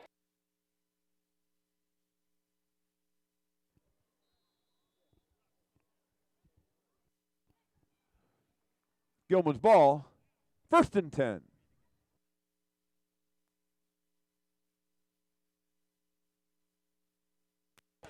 So we have in studio now Brad Levin, a junior, class of 2017, a pretty avid fan of Gilman Greyhounds. What are your thoughts on today's game? It's been a pretty good contest, pretty one-sided. Yeah, Very definitely. exciting. Definitely. Who has stood out? Whose performance has stood out to you today on the field? Particularly, I'd say Aaron Sluckin and Matthew Lee. Yeah, absolutely. Big Two shout out. 2 stars. Yeah. So number 67, Aaron Sluckin. We know you guys, go back a little bit. So what's it like? What is he like beyond his persona on the field? Just an absolute competitor. What's he like in person? Well, the big thing about him is that he's allergic to bread. Ah. That's the one thing you need to know. Interesting. So is he gluten free? Mm-hmm. All of it. Wow. Yeah. Certainly something you wouldn't expect from such a beast and animal who just devours opponents, but obviously can't devour gluten on the plate rather than the field. So, Brad, are you looking forward to the Gilman volleyball game as they go out for the championship tonight at 7 o'clock? Very much so. That should be quite rowdy. Yeah. Looking forward to it. What do you expect? I expect a W. A W indeed. Such a great letter, and hopefully one that will be procured this evening by the Gilman volleyball team. As kind of our attention is turned as it's 38-0 with 2 minutes left in the fourth quarter, not the first quarter, in this Gilman football game. Our attention slowly turning, and I think the student body here, his attention is slowly turning towards that volleyball game tonight. It should be a absolute great match. As Gilman's going to run the ball for a Those gain people who signed up to maybe take about the 10 yards. minibus to St. Joe for the volleyball game tonight, please meet in the lower lots after. Thank you very much, this Brad. game. Glad to Thank have you with us. Yep. And Mr. Christian, the PA announcer, has just announced, those of you looking, obviously, if you're watching our stream, I doubt you'd be in this situation, but those of you looking to take the bus from Gilman to Mount St. Joseph this evening for the volleyball game, right after this game, you should meet in the lower lots of Gilman. That's the Northern Parkway entrance to be bussed over. Purnell Hill hands off to his running back, who plows forward and gains about 4 or 5. It's great to have Brad Levin with us, a star squash player, the pupil of our own Mr. Boo Smith, as he is often known to be. Yeah, Mr. Boo Smith in attendance here at the game today, somewhere around here. He's an avid rollerblader. Sometimes we'll see him blading around. Yeah, some people don't know that, but he is quite the blader, as 40 seconds are left in this one. One play should do it. We'll do it later. This will be the last snap of the game in all likelihood. Purnell, the handoff to his running back. He makes a great move. That's Alex On the Slodzinski. carry for Gilman, number 23, Alex Slodzinski. And that will close this game out for the Greyhounds. A 38-0 shutout over the Calvert Hall Cardinals as the clock winds down and hits 0. Great effort on both sides of the ball today. Fantastic running by Antonio Dupree, Dorian Maddox, both scoring touchdowns today. And Matt, I think today has been a microcosm of the entire MIAA regular season for the Greyhounds. Absolutely, just representative of all the rest of the games. Absolute blowout, really. This time happened to be a scoreless one. And, let's just see now. Gilman looks to cap off what was a terrific season with a win at McDonough for the 100th annual game. to secure an MIAA championship. And a few notes to follow up this game. Of course, you can watch the Gilman McDonough game live on Greyhound TV upcoming next weekend. We'll have Dan Christian, Sherm Bristow, and Tim Holly all there for the call. This is our final game on Greyhound TV for football this year. You may see us in other sports, but of course it's been fantastic to do this for you. We're glad to do it, and you'll see us next year in all likelihood as Gilman hopefully will be looking to defend an MIAA championship. Yeah, and it's been an absolute pleasure this season. We've loved bringing you the games through thick and thin, blowouts and blowouts and more blowouts. We've really enjoyed it. It's been fun. It has indeed been fun. And might I add that if you aren't doing anything today, be sure to head down where we're going and the entire football team's going, the Gilman Volleyball Championship, the MIAA Volleyball Championship, should I add. They are playing the number 1 seeded Loyola Dons at Mount St. Joe tonight at 7 p.m. So be sure to be there and support the Gilman volleyball team. The Hounds roll calls have beginning as Gilman turns its attention to Loyola in volleyball tonight after a fantastic win today, as you guys saw. And really hopefully will be 2 wins for Gilman sports this evening as we turn our eyes to Mount St. Joseph High School against Loyola for the championship. That will hopefully be another win in the books for Gilman's athletic programs. But for right now, we're going to sign off here at Greyhound TV. Thank you very much for joining us this season. Matt and I, so long for us, but you'll get a chance to see some Gilman faculty and alumni take to the airwaves next week for the Gilman McDonough 100th annual rivalry game. Thank you again for joining us on Greyhound TV. It's been a pleasure. And Matt, do you have any parting words? Mr. Trump? I just want to thank you for a great season, and we hope to see you soon on Greyhound TV. Thank you very much. You all have a fantastic evening, and we hope to see you tonight at the Gilman Volleyball Championship game. Thank you very much.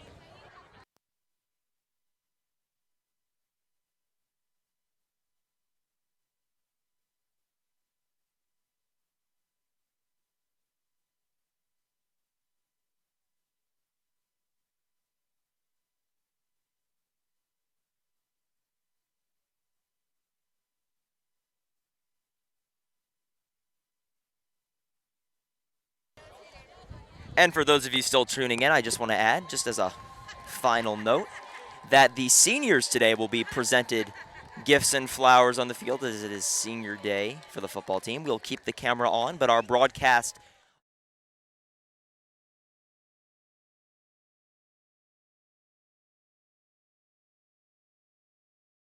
this year on Greyhound TV. And we hope to have you back next year for some Gilman football. Be sure to stay tuned the rest of the year. Got the Gilman McDonough game coming up next week. We're going to have that live streamed. Won't be Matt and I. It'll be some other guys, Gilman alumni and faculty. Then we're covering basketball, baseball, and lacrosse for the rest of 2015 and on to next year. Again, thank you for joining us. We'll keep the camera on for Gilman Senior Day presentations, but so long for myself and Matt, on behalf of Greyhound TV. Have a great night, everybody, and thank you very much for watching.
You're such a safety hazard.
ladies and gentlemen. Today was our final home football game of the 2015 Gilman Greyhounds football season. As a time-honored tradition, we now recognize the class of 2016 for their leadership and commitment to building men for others on and off the Gilman football field. Ladies and gentlemen, the class of 2016.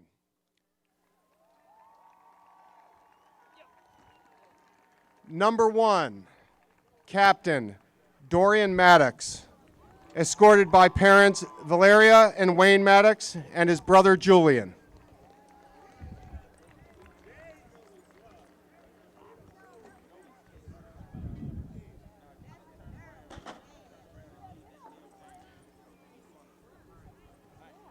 Number 2, Captain Antonio Dupree, escorted by mother Katina Dorsey, sister Antoinette Jones, brother Omel Dorsey, and his nephew Iman Anderson.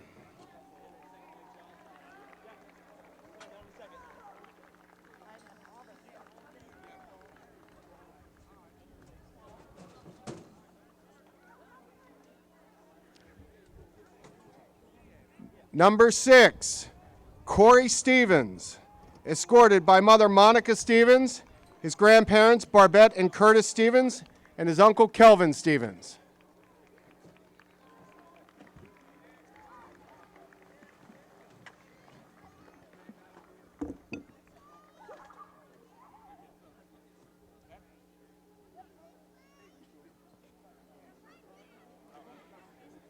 Number 18, Joshua Askew, escorted by his father Daryl Askew.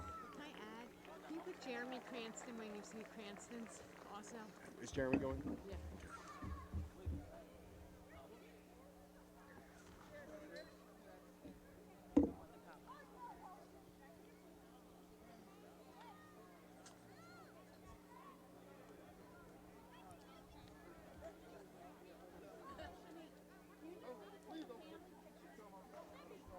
Number 19, Brian Applefeld, escorted by Kathy and David Applefeld, his parents, his grandparents Susan and Michael Applefeld.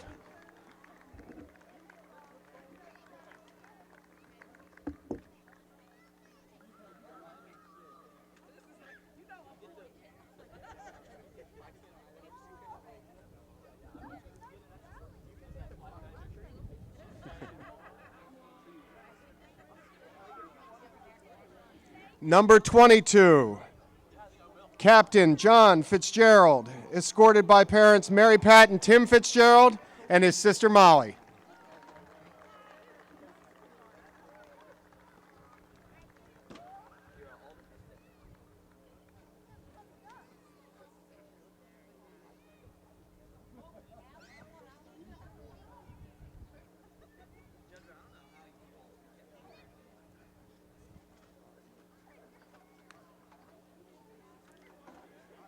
Number 25, Shamar Shanks, escorted by mother Lynette Walker, grandmother Stella Walker, and brother Stephen.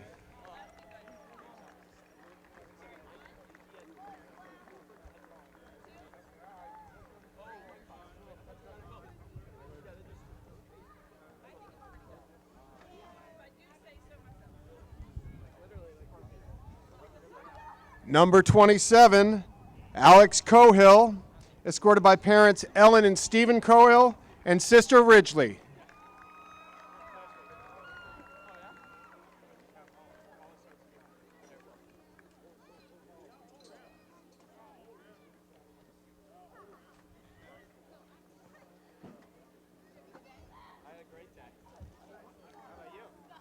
Number 31, Aaron Cranston, escorted by parents Jill and Mike Cranston and brother Jeremy.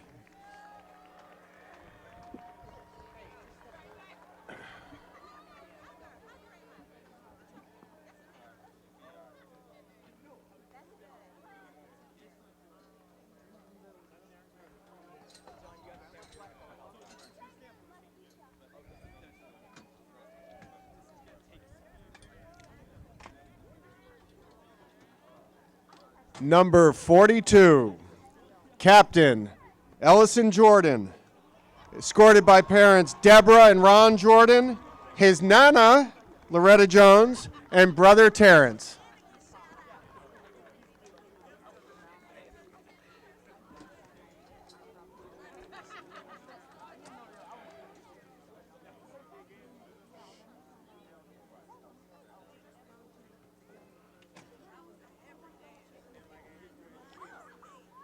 Number 43, Minjung Kim, escorted by parents Hee-jung and Hung-suk Kim.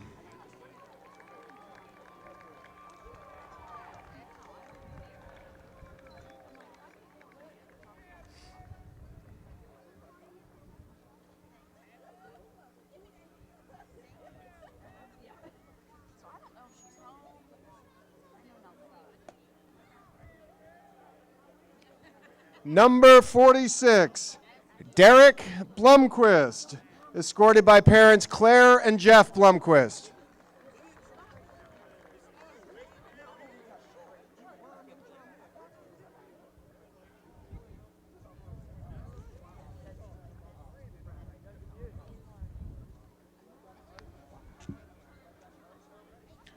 Number 52, Alex Mercado, escorted by parents Ruth and Vince Mercado and grandfather Carol Frank.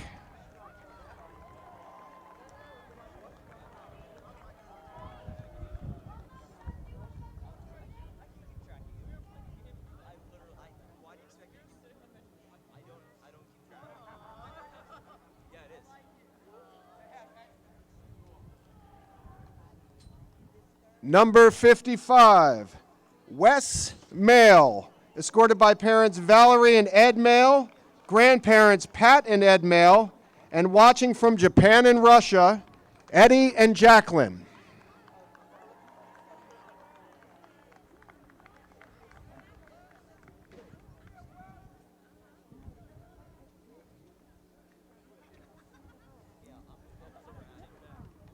Number 60, Max Strom, escorted by parents Kimberly and Scott Strom.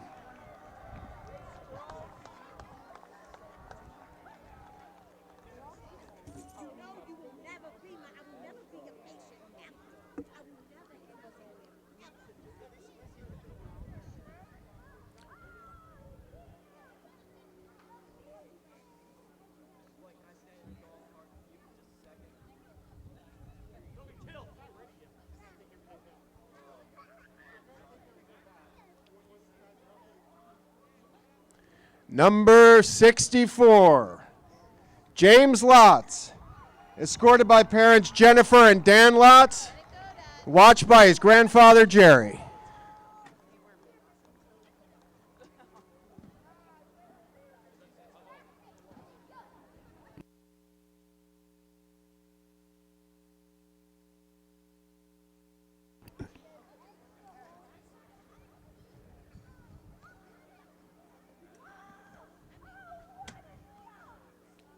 Number 65, Buck Davies, escorted by parents Jan and Rich Davies.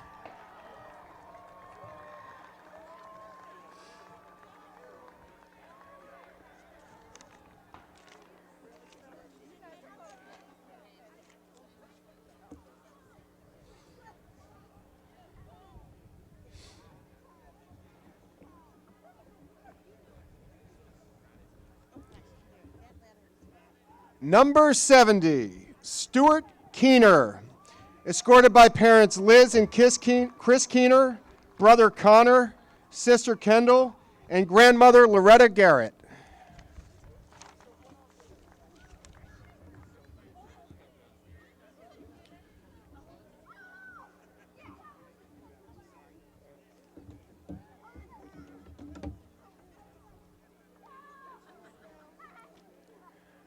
Number 71, Jake Goodwin, escorted by parents Diana and Jeff Goodwin and brother Gilman alum Hunter Goodwin.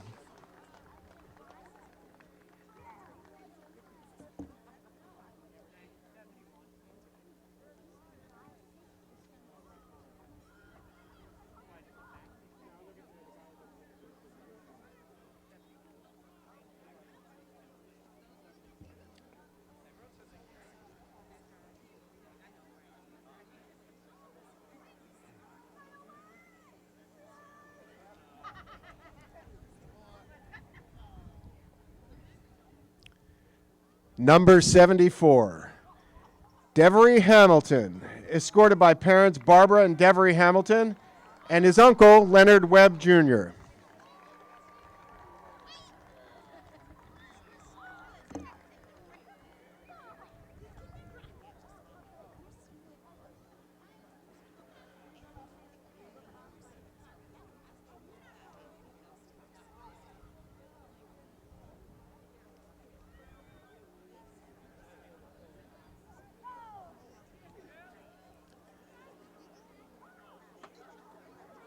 Number 77, Corey Way, escorted by parents Allison and Dennis Way.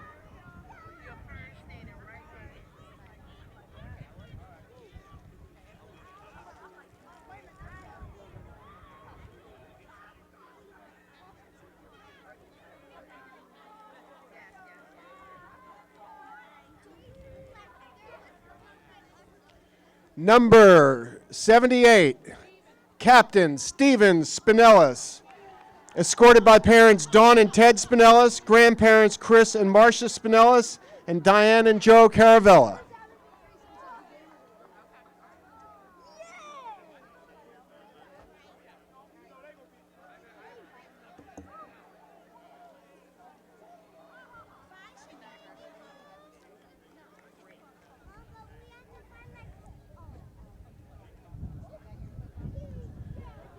Number 84, Blake Leonard, escorted by parents Lee and Bill Leonard and brother Ross.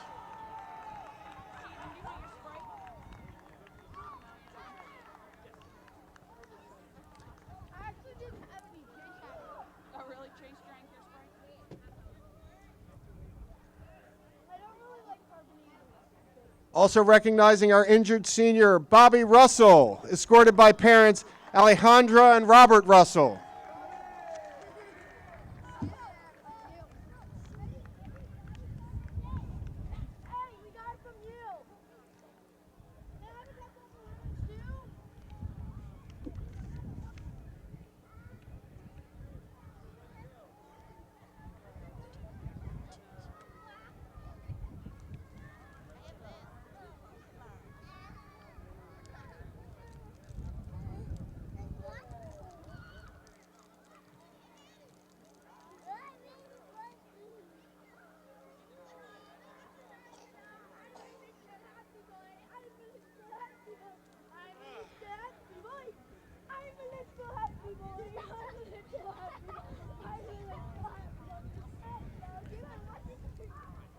Let's recognize also our team managers, the guys that keep the thing going. Senior Ethan Avatins, escorted by his parents Deanne and Mike Avatins and sister Emma Avatins.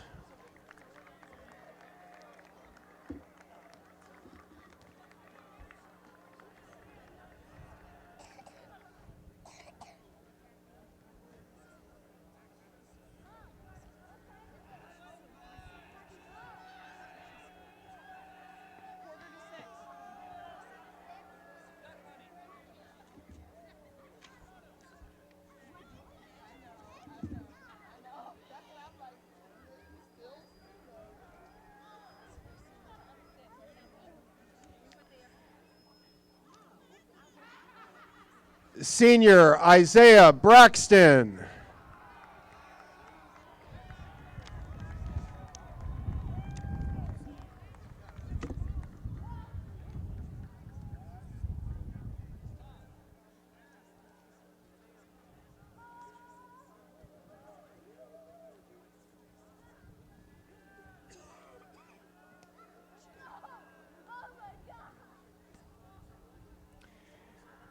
Nicholas Kuchar, escorted by his mother Carol Kuchar.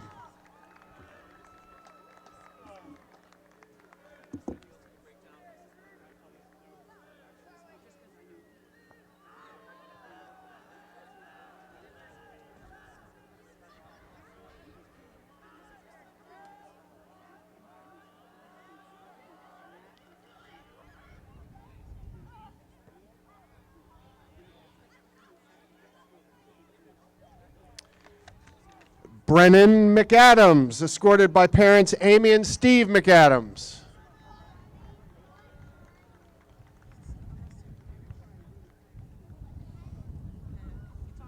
And Christopher Song.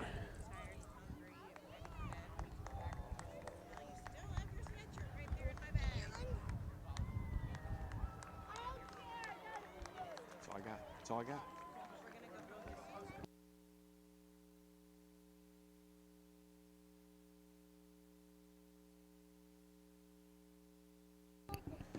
And the final senior to recognize today, Max Wendell.